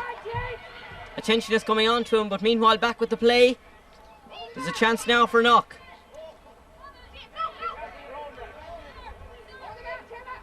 And a chance. And indeed, they put it over the bar, have they? In fact, there was a free given. Trevor Hyland almost had a point, but because of the square ball infringement, nothing happened. I think it's Sean Burke that's down there injured. Referee whistled up play, but he appears to be okay.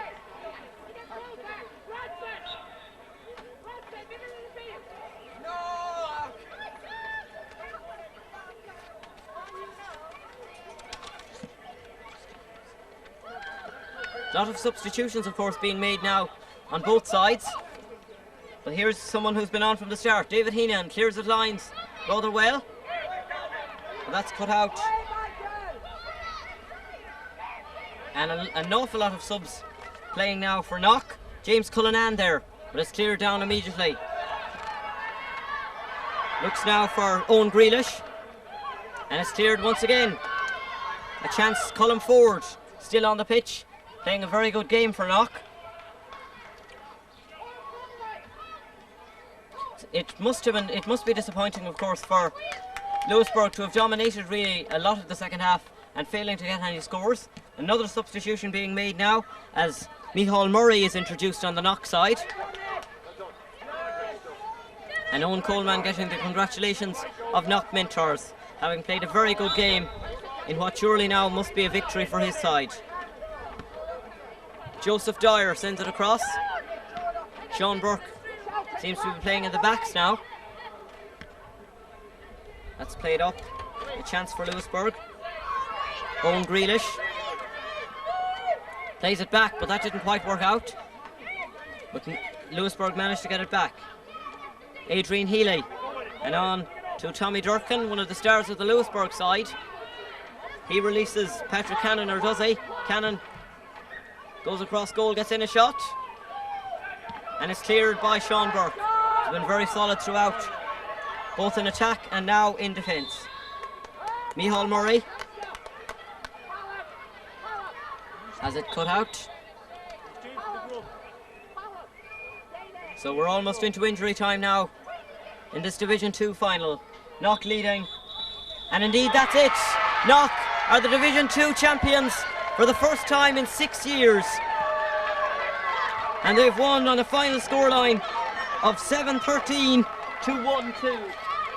Just going down through the scores in the second half, Owen Coleman got a point, Colin Ford got a point, Kieran Prendergast got a point, Tommy Durkin then managed a point for Louisburgh, but for most of the second half it was Knock who were supplying the scores. There were points then from Owen Coleman, a goal from Sean Burke, another point for Sean Burke, a point for Coleman, and a goal for Coleman, a goal for Kieran Prendergast. The final score, a goal by Trevor Hyland to leave the final scoreline. Knock 7-13, Louisburgh 1-2, and Knock are the Division 2 champions for the first time since 1990 and retain their unbeaten record in a county final.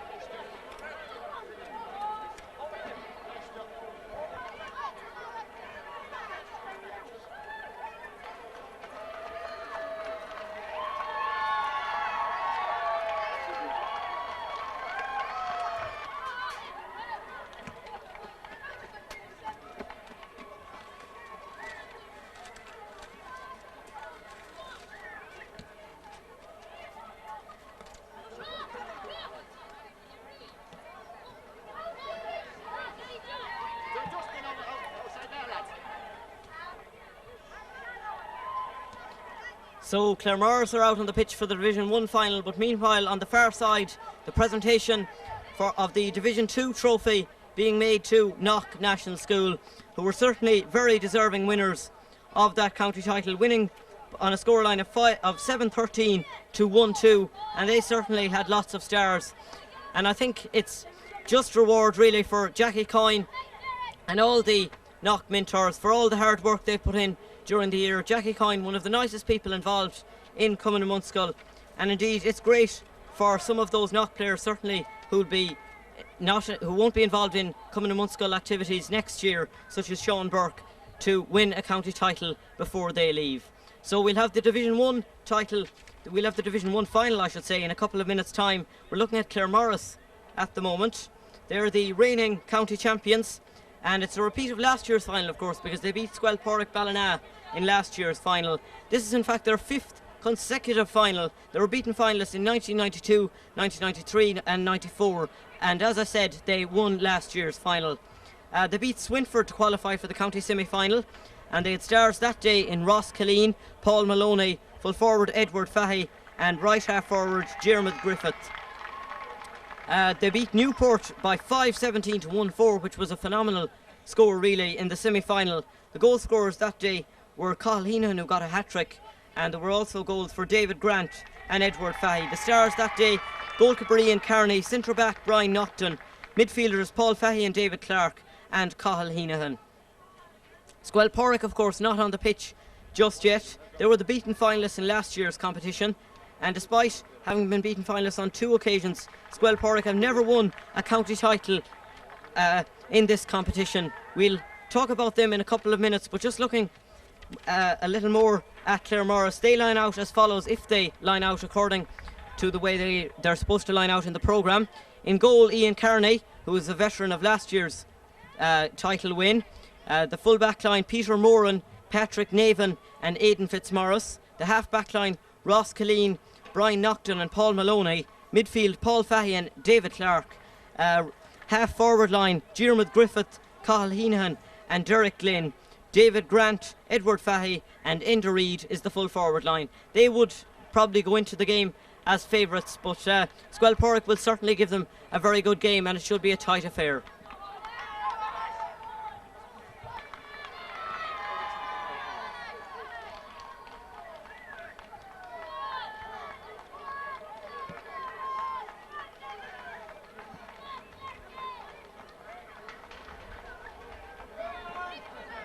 Hello, how are you? This is Daniel here.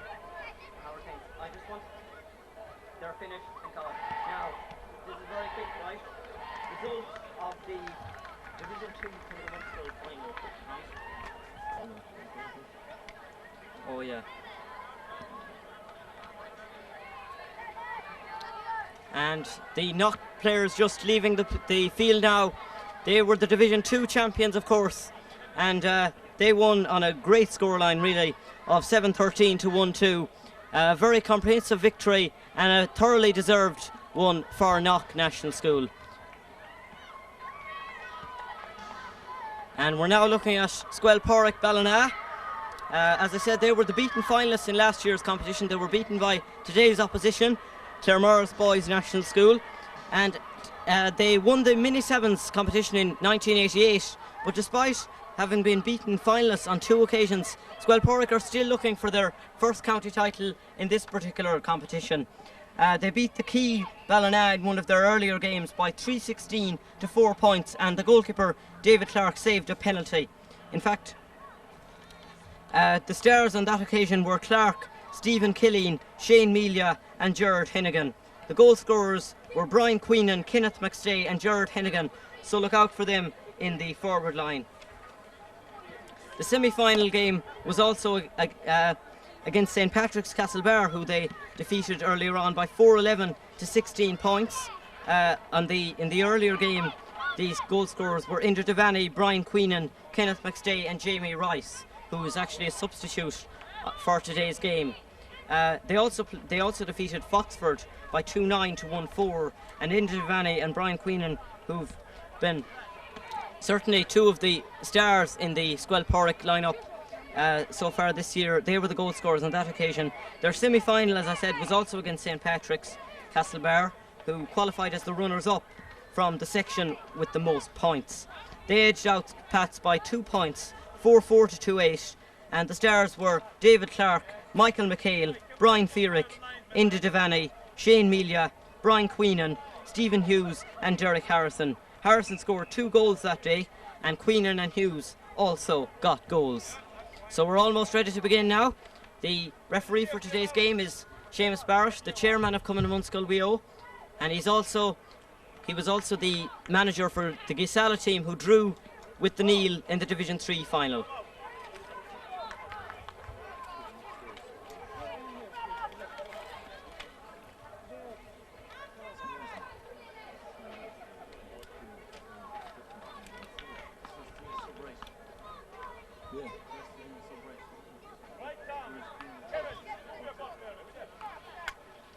So Seamus Barrett almost ready to throw in the ball. The Ballina corner forward Kenneth McStay is actually a nephew of the former Mayo footballer and Ballina Stephenites footballer all the time, Kevin McStay. So Seamus Barrett almost ready to go. The Squelporrick lineup, by the way, I didn't give it to you. David Clark is in goal. Full back line, Kenneth Devers, Michael McHale and Brian Feerick. Paul Campion, Stephen Killeen and Thomas Duffy are in the half-back line. Midfielders Inder Devaney and Brian Queenan. Half-forward line Shane Melia, Thomas Colley and Stephen Hughes. And full-forward line Derek Harrison, Gerard Hennigan and Kenneth McStay. The game is underway, and straight away it goes into the Squelporrick, the Claremorris half of the field. And Stephen Hughes there was the shooter, but he didn't manage to score. So Squelporrick fighting hard here. Brian Queenan, one of the stars their earlier campaign, and once again Stephen Hughes shooting but putting it wide once again. That's his second wide of this game. So Ian Carney, one of the leading players in Claremorris' campaign both this year and last year, was also goalkeeper last year, and that's a good kick out, looking for David Clark, and finds him. David Clark actually shares his name with the Squelporrick Ballina goalkeeper, And that's a point, the first point of the evening. Edward Fahey, the full forward, the scorer, and the other David Clark, the Squelporrick Ballina David Clark, will kick out this ball. A high one, and the first free of the game going for Squelporrick Ballina, but Claremorris returning it rather quickly. That's looking for Edward Fahey, doesn't actually reach him. Instead, David Grant is there, and that's a good save. It comes out. Claremorris still looking for their first score despite an awful lot of pressure. And perhaps they could open their account here. David Grant sends it across. In fact, they have opened their account, of course, but they're looking for their second point. And that's caught by Derek Glynn, also an accomplished soccer player for Ballyhonus FC. And he's won a free in. He's going to take it from his hands. And tipped away by the Squelporrick Ballina goalkeeper David Clark.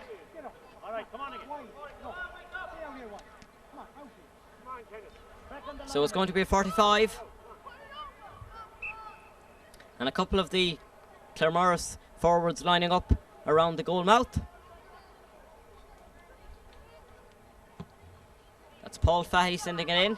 That one goes out too far.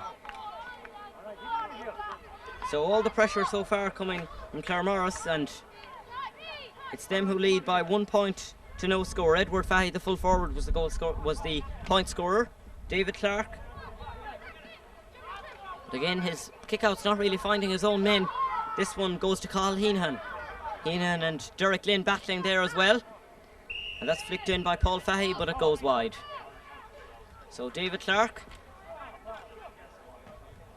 But once again, Claremorris win it, but it's pulled on by Kenneth Devers, who sends it down into the Claremorris half of the pitch.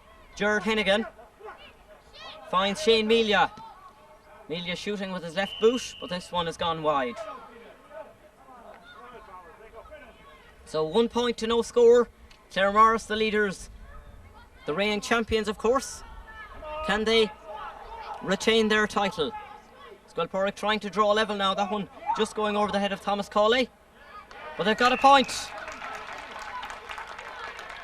An excellent score there by Gerard Hennigan, the full forward. And of course, the Claremorris point also came from the full forward. That was Edward Fahey. So the kick out by Ian Carney. Tussling in midfield there, but it's well won by Derek Glynn. Glynn fists it rather well to Jeremy Griffith. Griffith, that's cut out, however. And a good clearance. Squelporrick get a chance to build an attack of their own. That's sent in by Stephen Hughes. And battling there and on the ground, there's a chance. And Squelporrick keep possession, the shot. And that's actually gone wide. I thought the goalkeeper might have got a touch onto it. But that shot going out without the goalkeeper getting a hand to it. So there's about 5 minutes gone. Of course, this is a 25-minute half. So it requires a lot of the players, but of course it is 15 aside. Gerard Hennigan, the point scorer for Ballina, good ball. And Ballina take the lead for the first time in the game. Stephen Hughes is the scorer. Hughes, who had 2 wides earlier on in the game, now makes up for it with his first point. And it's Ballina's second. They take the lead. Ian Carney to kick out for Claremorris.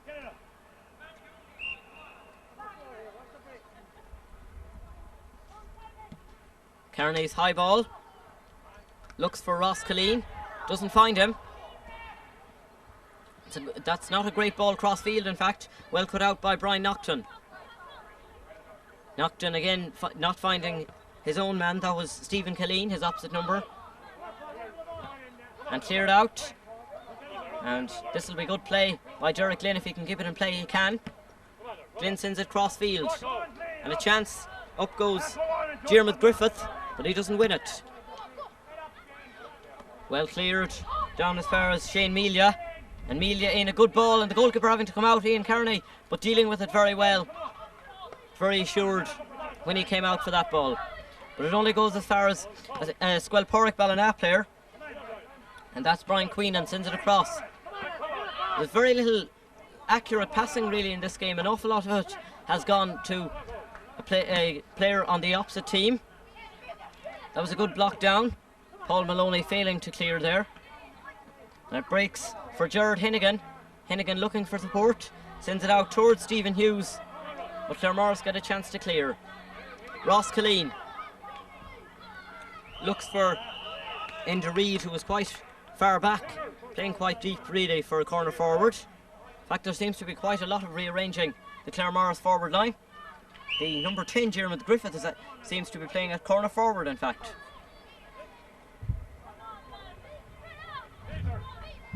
Ian Carney to kick out, 2 points to 1.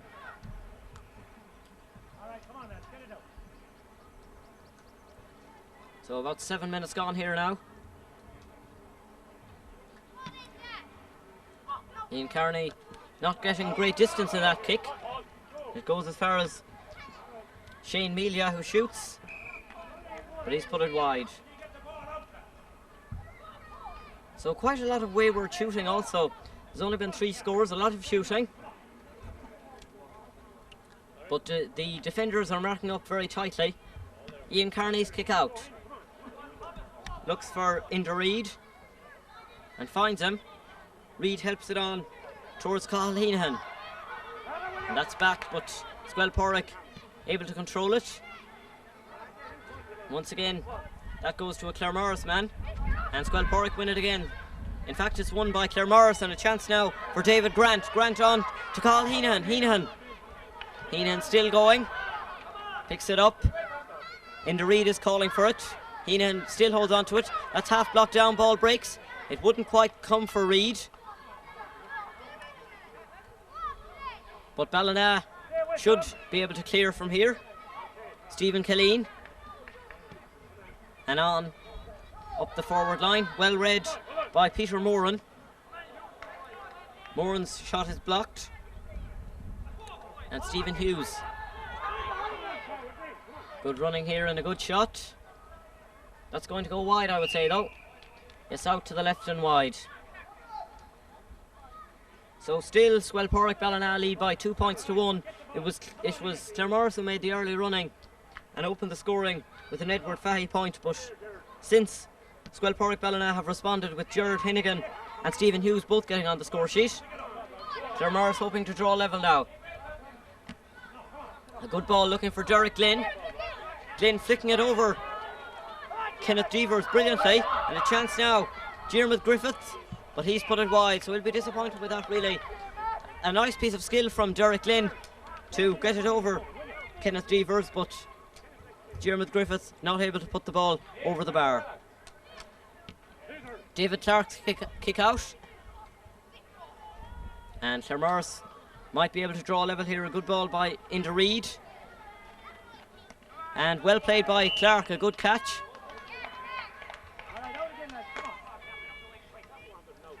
Clark to kick out. Bit of holding going on here between Derek Glynn and Paul Campion. Here is Glynn. Sends in a good ball. In fact, it's not a good ball, it's well cut out. And cleared. It's Claremorris who are dominating the last couple of minutes now. Paul Maloney wins a free in.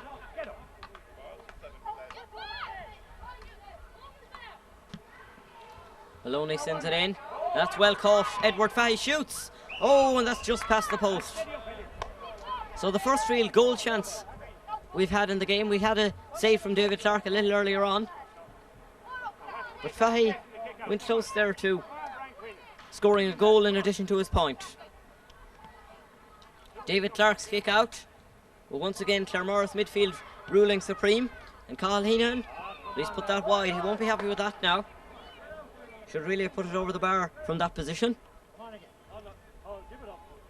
11 minutes gone now in McHale Park Castlebar in this Division 1 final. We've already seen a victory for Knock in the Division 2 final, and the Division 3 final was a draw. So how's this one going to go? Cathal Heenan, who's becoming more and more influential in the Claremorris attack, sends it across goal, looks for Diarmuid Griffith. Griffith doubling back, sends it across goal. That's a good ball. Edward Fahey, his shot is brilliantly blocked down by the full-back Michael McHale. And Squelporrick Ballina can build. Shane Melia. And on to Paul Campion. A long ball into the Claremorris defence. Jared Hinnigan. And back. Shane Melia once again. Melia making a good run now. Shoots. And that's a very good point indeed. 3 points to 1 now. Squelporrick Ballina lead. We've had points now from Jared Hinnigan, Stephen Hughes, and now Shane Melia, the number 10. Claremorris will only reply, of course, the first point by Edward Fahey. And Ian Kearney bring the ball quite away into his goal. The ball must have been quite close to crossing the line.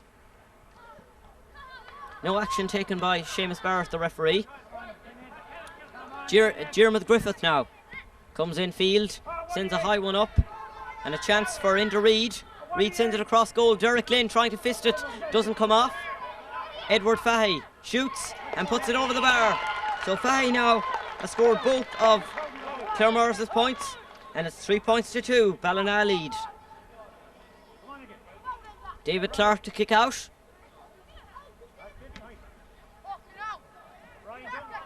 Clark's high ball, but it's won by Derek Lynn.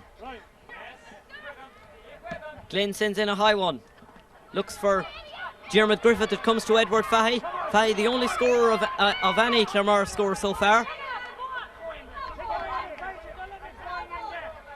And Paul Campion, he won't be very happy with that pass. And neither will Shane Melia. Paul Maloney. And along the touchline, that's going to be a line ball for Claremorris.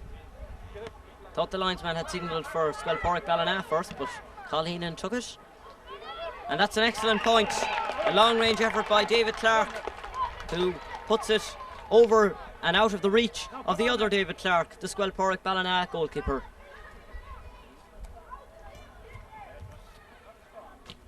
So 3 points apiece now. Second time in the game the sides have been level. And Claremorris beginning to dominate just a little bit now. A good ball inside, flicked on by Edward Fahey, and a chance for David Grant, but a free out.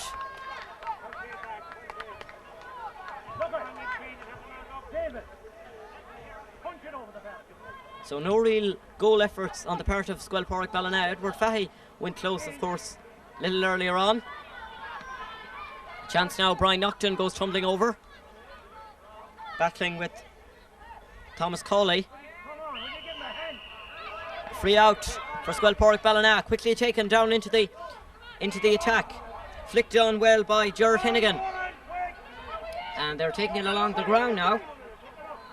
Kenneth McStay. And a free for Claremorris. Derek Glynn now.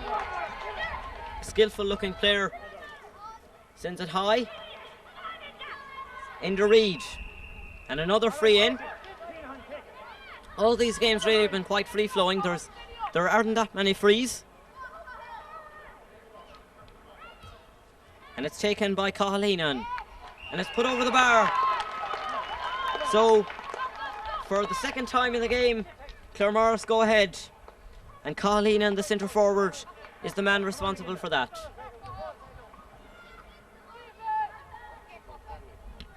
David Clark, a high ball, but only goes as far as Ross Killeen. Killeen a high ball in, and it's caught by David Grant. Grant sends it in, and well played there by David Clark. Came out quickly, as there were two Claremorris players advancing. Into Devaney battling there for Ballina. Goes out to the far side towards Kenneth McStay. A good ball in. But Claremorris emerged with the ball. And Cahalinan battling there. It comes out as far as Derek Glynn. Glynn going past two players. This is a great run. And that's an excellent point. A good save by David Clark to tip it over the bar. But that's Derek Glynn's first point. And it's now 5 points to 3. So the last 4 points have come from Claremorris. So Squelporrick hoping to end that period of dominance soon, obviously. And there's a Squelporrick player injured, and referee Seamus Barrett signalling on first aid.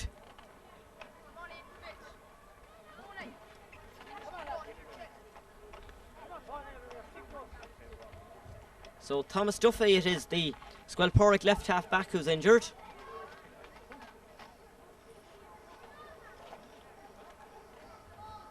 Claremorris so far perhaps justifying their favourites tag is 5-3. Thankfully Thomas Duffy is okay. So it's going to be a hot ball or a throw ball. And a free for Squelporrick. In fact, it's going to be another hot ball. Thrown up. This time it's won by the Squelporrick man. Cleared down looking for Shane Melia. Melia lets it run on. Out comes Derek Harrison. Harrison wins and a free in.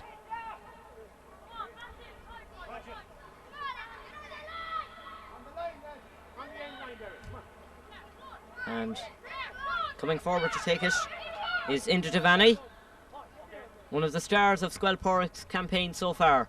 Sends it in and that one hops out to the left and wide. So still 5 points to 3. Claremorris lead, but Squelporrick beginning to come back into it. Peter Moran now. And a free in. Claremorris not very happy with that decision. Into Devaney. Sends it in. But once again Claremorris emerged with the ball. And up goes Paul Campion. And well played by Derek Lynn. Finds Diarmuid Griffith. And on to Cathal Heenan, and that's an excellent score.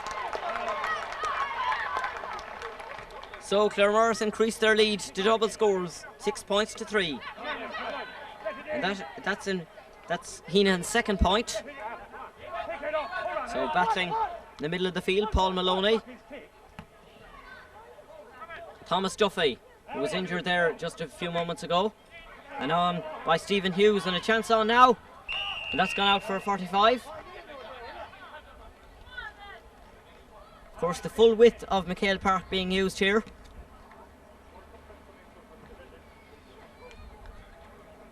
Not quite the length. 15 players on each side, so it has to be bigger than it would have. The pitch would have been for the Divisions 3 and 2 finals. Inda Devaney seemingly takes all of Squelporrick Ballina's frees. That's a good one from the ground, and it's flicked on, but that one has gone wide. So we're still looking for the game's first goal. Claremorris lead by 6 points to 3. Ian Kearney sends it out towards Peter Moran. He has help if he wants to use Ross Colleen. He opts for the longer ball, which doesn't quite come off.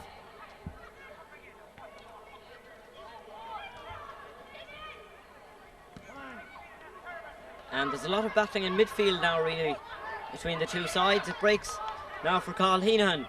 Heenan has support in the middle if he wants to use it. David Grant is free. Well, he isn't now. It's blocked down, and Squelporrick come out with the ball. And that's a good ball and a chance. But Claremorris underneath it.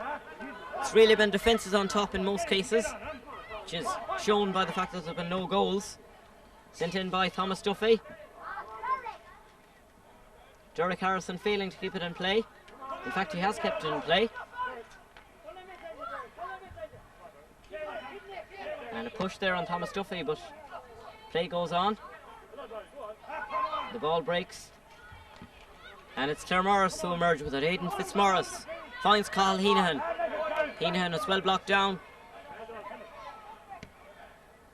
Sent in by Paul Campion. Once again, it's kept in play. It's been quite a while. Apart from that Cathal Heenan score, we haven't seen that many points in the last few minutes.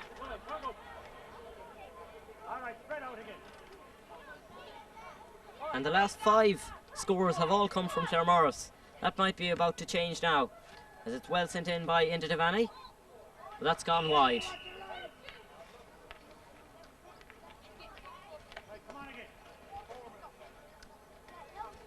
So about 3 minutes to go now. A rather strange kick out by Ian Kearney. Perhaps the sun was affecting his kick out. Thomas Duffy.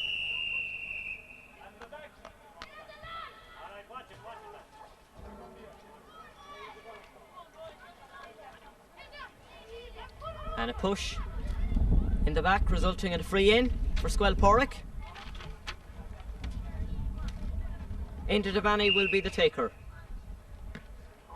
Devaney won't be very happy that he hasn't put it over. Again, another fisted effort by Kenneth McStay. It's not successful.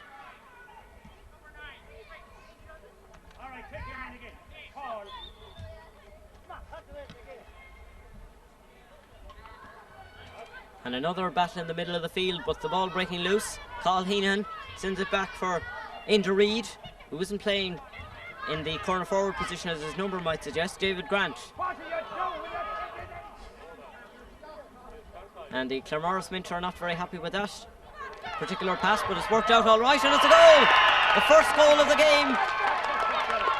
Derek Glynn, who already got a point, has now got a goal. Latching onto that loose ball, and he's certainly been inspired by that goal. Winning possession now again, he shoots. But that's well caught by David Clark.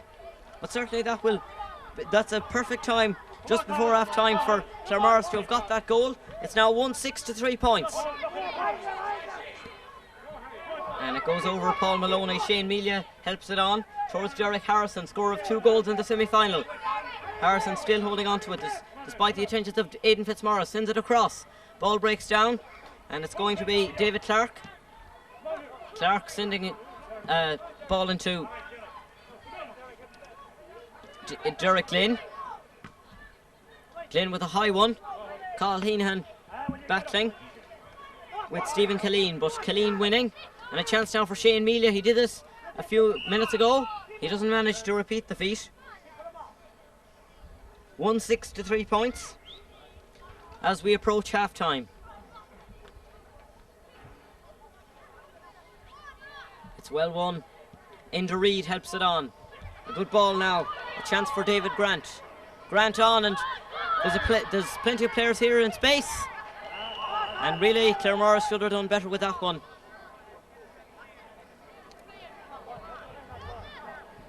The mentor isn't that pleased, and I'm sure the player won't be either. David Clark will kick out. As Carl Heenan turns away. And a good ball now by David Clark. The shot, it's well saved by the other David Clark. Oh, and Edward Fahey managed to turn but couldn't get it past David Clark and into the Squel Porrick net.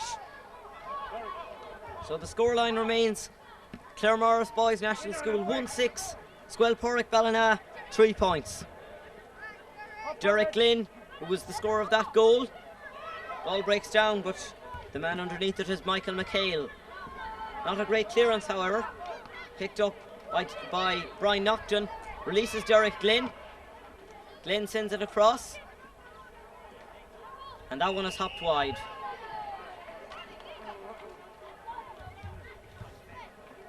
So we're into injury time now at the end of the first half. Thomas Duffy, the only major injury, and indeed there is half time.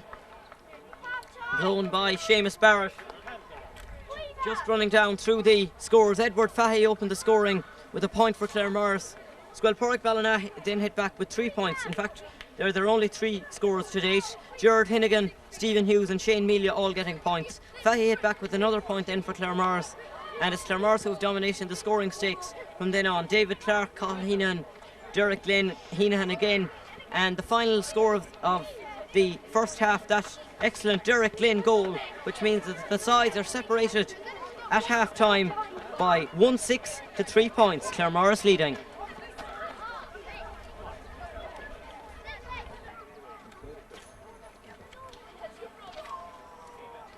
So the second half of this Division 1 final almost ready to resume.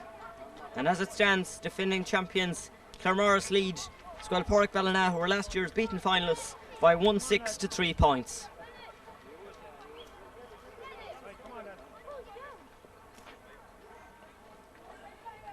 Haven't noticed any changes on either side as yet, but as soon as I do, I'll bring them to your attention. Seamus Barrett almost ready to throw in the ball. And the second half is underway. Straight away it's won by Paul Fahey, who sends it up. Looking for Edward Fahey, doesn't find him. But Edward Fahey blocking down Michael McHale.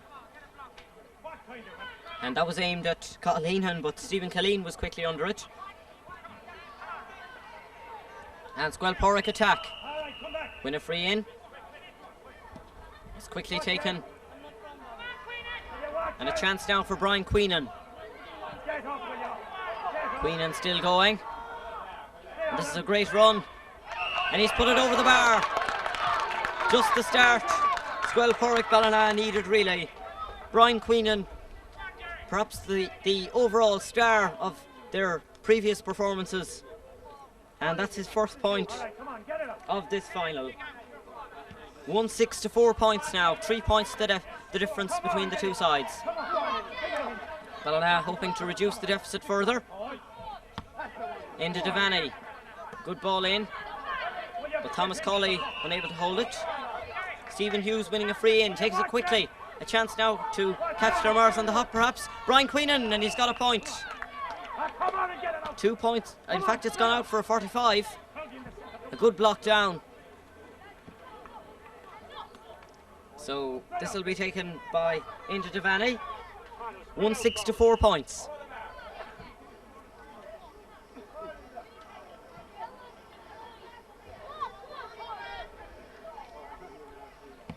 Into Devaney's free. Not all that it might have been, and Claremorris able to clear it. Well picked up by David Grant, and quickly on towards Cathal Heenan. Heenan across, but the Squalporrick Ballina defence, especially in the middle, is very solid indeed. Michael McHale has really played a starring role for them so far. And I was looking for Stephen Killeen, but didn't find him. Battling back is Stephen Hughes. Hughes across field, and that's a free for a push. And it's going to be taken by Claremorris' Brian Naughton. Naughton, a quick one, looks for Cathal Heenan and doesn't find him. Stephen Killeen doing very well for Ballina also. Down the far side of the field, Jeremy Griffith aimed for Derek Glynn. Well, that's gone out for a line ball.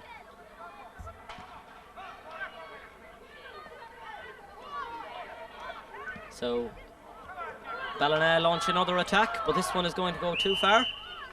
And Aidan Fitzmaurice is quite happy to let it go out. Ian Kearney, who's done very well, made no mistakes in this final so far. Kearney's high ball. But once again it's Ballina who are underneath it. Stephen Killeen. Well read by Patrick Navan, clearing his lines. Stephen Killeen once again. Killeen finding Brian Naughton on this occasion. And that's for Derek Glynn, perhaps too high. No, Glynn managing to catch it. And a good ball in field, but once again Michael McHale is there for Squalporrick Ballina. And a high ball, I think it's Brian Queenan that sent it in, and two Claremorris players getting in a tangle together. Shane Melia. And the ball breaks loose. It's going to be picked up by Stephen Hughes, I think. Hughes winning a free. Hughes leaving it. And Inda Devaney is in fact leaving it as well. He's the usual free taker. And in fact Shane Melia is coming out once again. In fact it's not Shane Melia, it's Stephen Hughes, of course, the man who was fouled. Takes it himself. And he hits the post. So the upright saving Claremorris from having their lead reduced. And another free in. Hughes to take it once again. Sends it across field. And it's well caught by Shane Melia. Melia sends it across, Ian Kearney underneath it and clears. And Claremorris might hit Ballina on the counter-attack, but they don't. And referee Seamus Barrett judging that Diarmuid Griffith was fouling. So free in. That's a dangerous one. And Ian Kearney getting mixed up there with the signals. There was 2 or 3 Claremorris people going for the one ball. Enda Devaney comes out once again to take this 45. So just over 5 minutes gone in this second half. There's only been one score. That was Brian Queenan's point, of course. Devaney's 50 in. And it's cleared away by Ian Kearney. Returned by Paul Campion. And out goes Campion again. Sends it in a high one. But caught, well caught by Paul Fahey. And Claremorris maybe will hit Ballina on the break here. Here's Cathal Heenan. Ballina trying to regroup, but Heenan moving fast. And that would have been an excellent score, but he's just put it to the left and wide. Come on, Ballina, you wake up.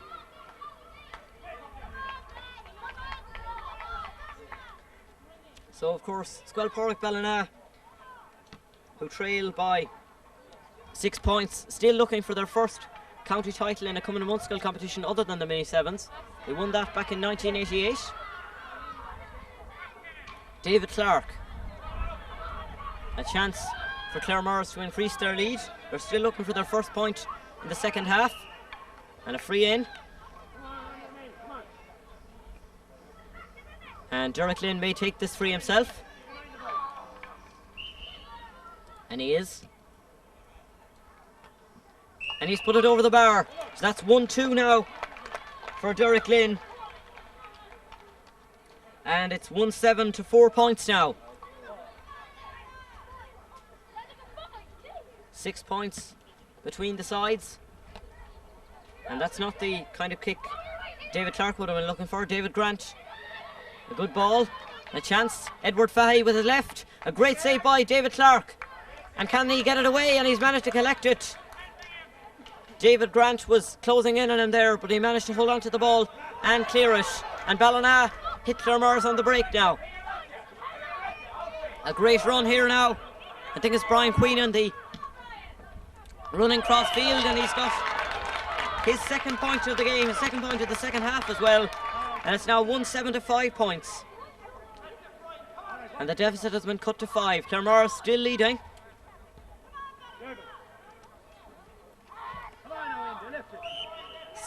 Almost 8 minutes gone now in this second half. Ian Kearney. And a free in for Squalporrick Ballina. I think there was pushing there in the back. Brian Queenan again. He was rather anonymous in the first half, but he's been excellent in the second. And that's gone out for a 45. Number of bodies there in the way. And really it had to be blocked by one of them. So presumably Enda Devaney will take this 45. He's coming out to take it anyway. David, come out. Run it out. Come out and So Enda Devaney to take it. David. All right, stay there, that's it. Devaney sends it in. Come on, Brian, get it. And Shane Melia having to come back. But that's an excellent score. Shane Melia, his second point, and both of them have been very good indeed. And now the deficit is just 4 points. 1-7 to 6 points. So we could be in for a very close finish indeed. Well, that one has gone wide. Certainly the way Ballina are playing at the moment, they could be reducing the deficit even further soon enough. Ian Kearney to kick out once more. He's been very dependable throughout this campaign, including his performance in the final. This goes to Peter Moran. Kenneth McStay is there, as is Stephen Hughes. Paul Campion quickly in. And a chance, it's blocked down.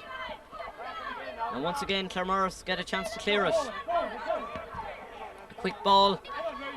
And Enda Reid sends it in towards Edward Fahey. But Michael McHale has excelled really at full back for Squel Porrick Ballina. And Derek Harrison, in fact it's not Derek Harrison of course, it's his opposite number David Grant who sent it wide. So 10 minutes gone in this second half, 25 in total, so 15 to play. And it's 1-7 to 6 points. Claremorris lead, but it's Ballina who have dominated the second half. A great run by Brian Queenan here. In fact, it's Enda Devaney, of course, his midfield partner, cut out in any case. And Paul Campion winning a free from Cathal Heenan. Stephen Killeen will take it. Sends in a high one. And Brian Nocton not able to catch it, but Claremorris clear nonetheless. And once again, Claremorris get it down. That was aimed for David Grant and finds him. Grant a good ball looking for Edward Fahey. But certainly in the second half, it's been Michael McHale who has won that particular duel. David Clark. High ball in. And a chance. Looks like Derek Glynn. And Glynn a great run, the goal scorer. A good save by David Clark. The danger isn't away yet. Edward Fahey looks for space, can't get it. Michael McHale has really had an extraordinary second half. Concedes a free. He's not too happy with that. There are certainly complaints from the Castlebar side, but that's gone over the bar. It was Cathal Heenan the scorer, so it's now 1-8 to 6 points. Only the second Claremorris point of the second half. Enda Reid finds Cathal Heenan. Heenan bearing down on goal, he shoots, but it's just gone wide.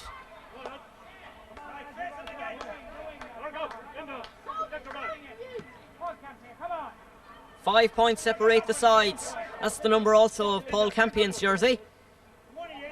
Sends a high ball looking for Brian Queenan or Enda Devaney. Neither of them win it. It's David Clark who gets it out.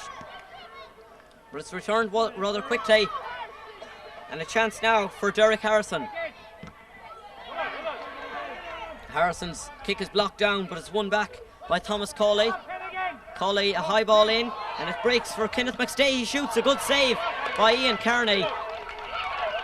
And gets a worthy round of applause from the Claremorris supporters.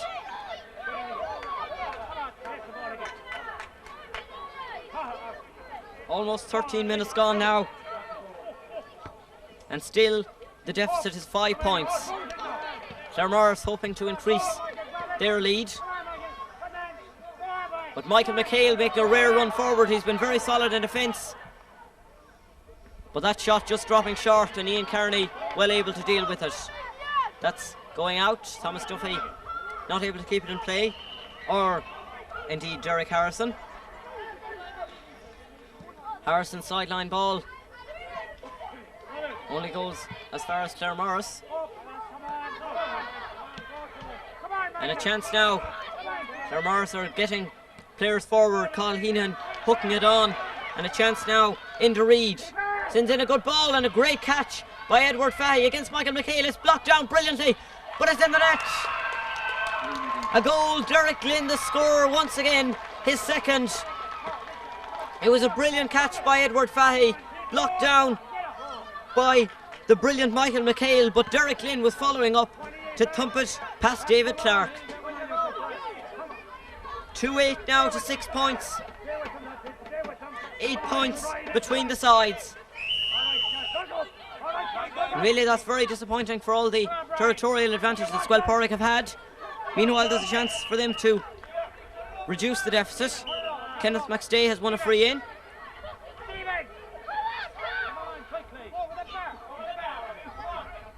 And referee Seamus Barrett just having a word with the Claremorris defender responsible. Ross Killeen's name going into Seamus Barrett's book. So 2-8 to 6 points. The score. Territorially, I suppose, Squelporrick have dominated the second half, but it's Claremorris who lead. A substitution being made on the Claremorris side. Meanwhile, it's put over the bar by Colleen.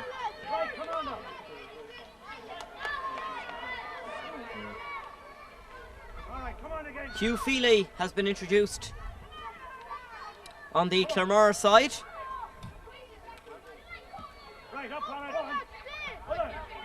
So that point by Colleen.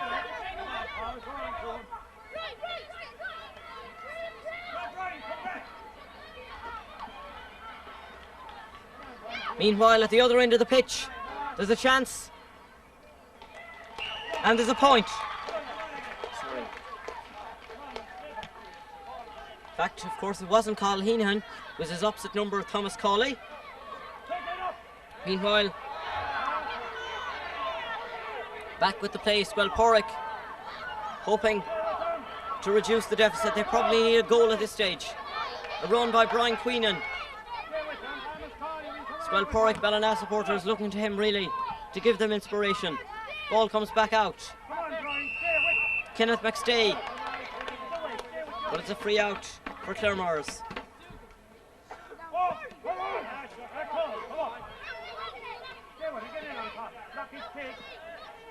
And a good run being made here by Stephen Killeen, but he's put it wide.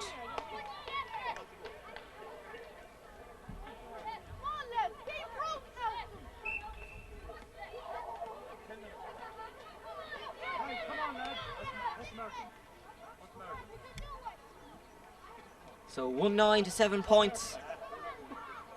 5 points between the sides. In fact, it's 2-9, of course. So there's 8 points between the sides. And Claremorris may increase their lead here into Reid. But that's overhit for David Grant. Squelporrick not able to clear properly. Carl Heenan moving on to it, shooting. But once again, he's put it to the left and wide.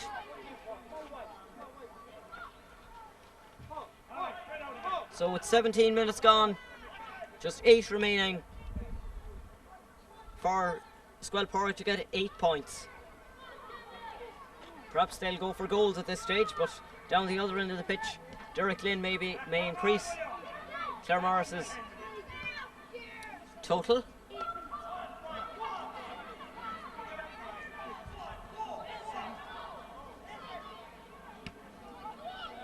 So high ball by Brian Queenan.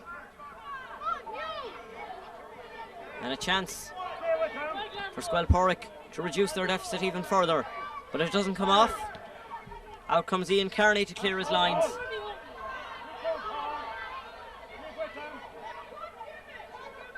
David Grant laying it back. In fact, it's not David Grant.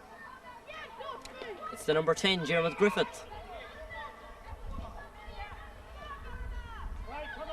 So quick ball into Stephen Killeen, who's been one of the main players in this Squelporrick attempt to get back in the game. He's had a very good second half indeed. Ross Killeen finds David Grant. Grant in field. A chance now, Colleen, and the ball squirting away from him, but he's managed to hold on to it. The chance perhaps. And it's gone over the bar. Hugh Feely getting his name on the score sheet, just introduced of course a couple of minutes ago. So 2-10 now to 7 points. 9 points the difference between the sides. This might be about to change here as Derek Harrison bears down a goal and Stephen Hughes surely brought down. And a penalty is given. No hesitation by referee Seamus Barrett. Stephen Hughes brought down by Ian Kearney. And Squelporrick have a penalty.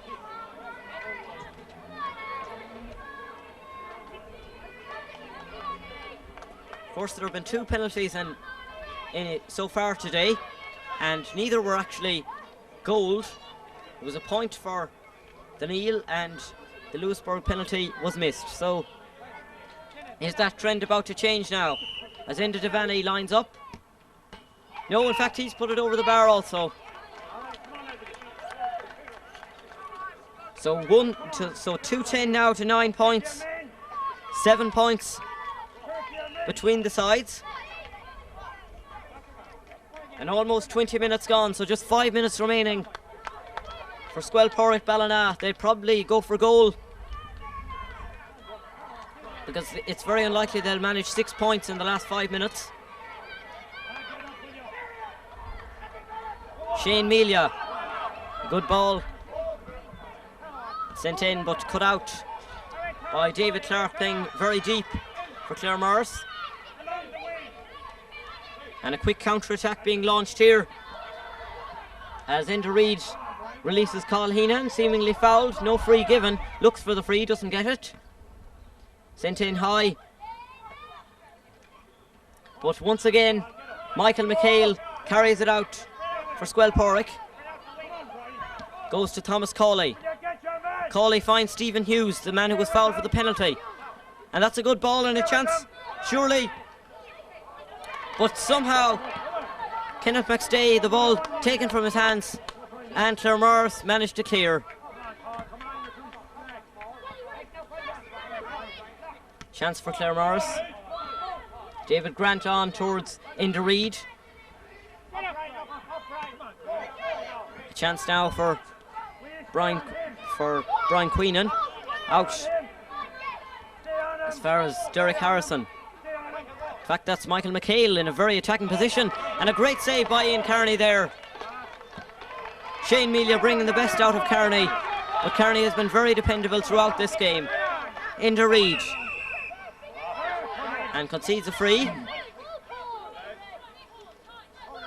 21.5 minutes gone now. But unless Squelporrick can get a goal, really, it looks like Claremorris are going to retain their title and win their second crown from the last 5 finals. Derek Harrison now, a good ball. There's 2 Claremorris players here. It's Edward Fahey, and he's put it in the net. And surely that must be the last nail now in Squelporrick's coffin. Edward Fahey, who scored 2 points in the first half, gets his first score of the second, and it's a goal. So 3-10 now, and you can make that 3-11. In fact, Claremorris increasing their lead even further as David Grant gets his name on the score sheet. So 3-11 now to 8 points. And once again, that happened for the second goal as well. Squelporrick had been dominating territorially. They had most of the play, but they hadn't been able to score, and Derek Lynn went down and scored, and now it's happened with Edward Fahey and Claremorris. Chance Shane Melia comes out with it. In fact, he doesn't. It's blocked down. Stephen Hughes, but he hasn't managed to put it in the net. 23 minutes gone, less than 2 minutes remaining for Squelporrick Ballina, but it looks as if Claremorris are going to retain their title, and Squelporrick will still have won this competition. Stephen Killeen fouled by Enda Reid, and he'll have to take it quickly, really. High ball in, there's 2 players there, Stephen Hughes and Shane Melia. Melia managed to flick it on, but Claremorris emerged with the ball.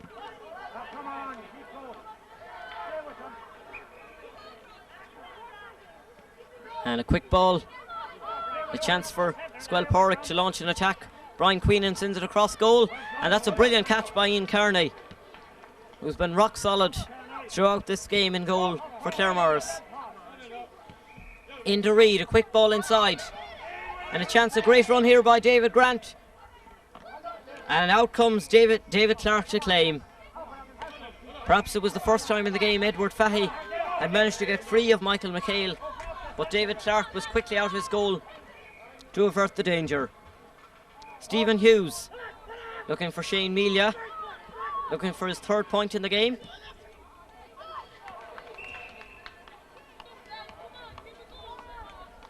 But that's gone wide. So 15 seconds of normal time remaining in this Division 1 final, and it certainly looks as if it's going to be won by Claremorris. And indeed it is. Claremorris retained their title from 1995. Just running down through those scores in the second half. Brian Queenan opened the scoring in the second half for Squelporrick. Derek Glynn responded with a point for Claremorris. Queenan got another for Squelporrick, and Shane Melia added one for them too. Carl Heenan hit back with a point for Claremorris, but just as it looked as if Squelporrick were getting the upper hand, Derek Glynn got his 2nd goal of the game. Thomas Cawley then got a point for Squelporrick. Hugh Feely responded in kind, as did Inda Devaney for Squelporrick. Edward Fahy's goal, surely the last hurrah really for Squelporrick Ballina, the final nail in the coffin, I think I described it as. And David Grant has the last point in the game. So the final scoreline from this Division 1 final, it's Claremorris 3-10, Squelporrick Ballina 8 points.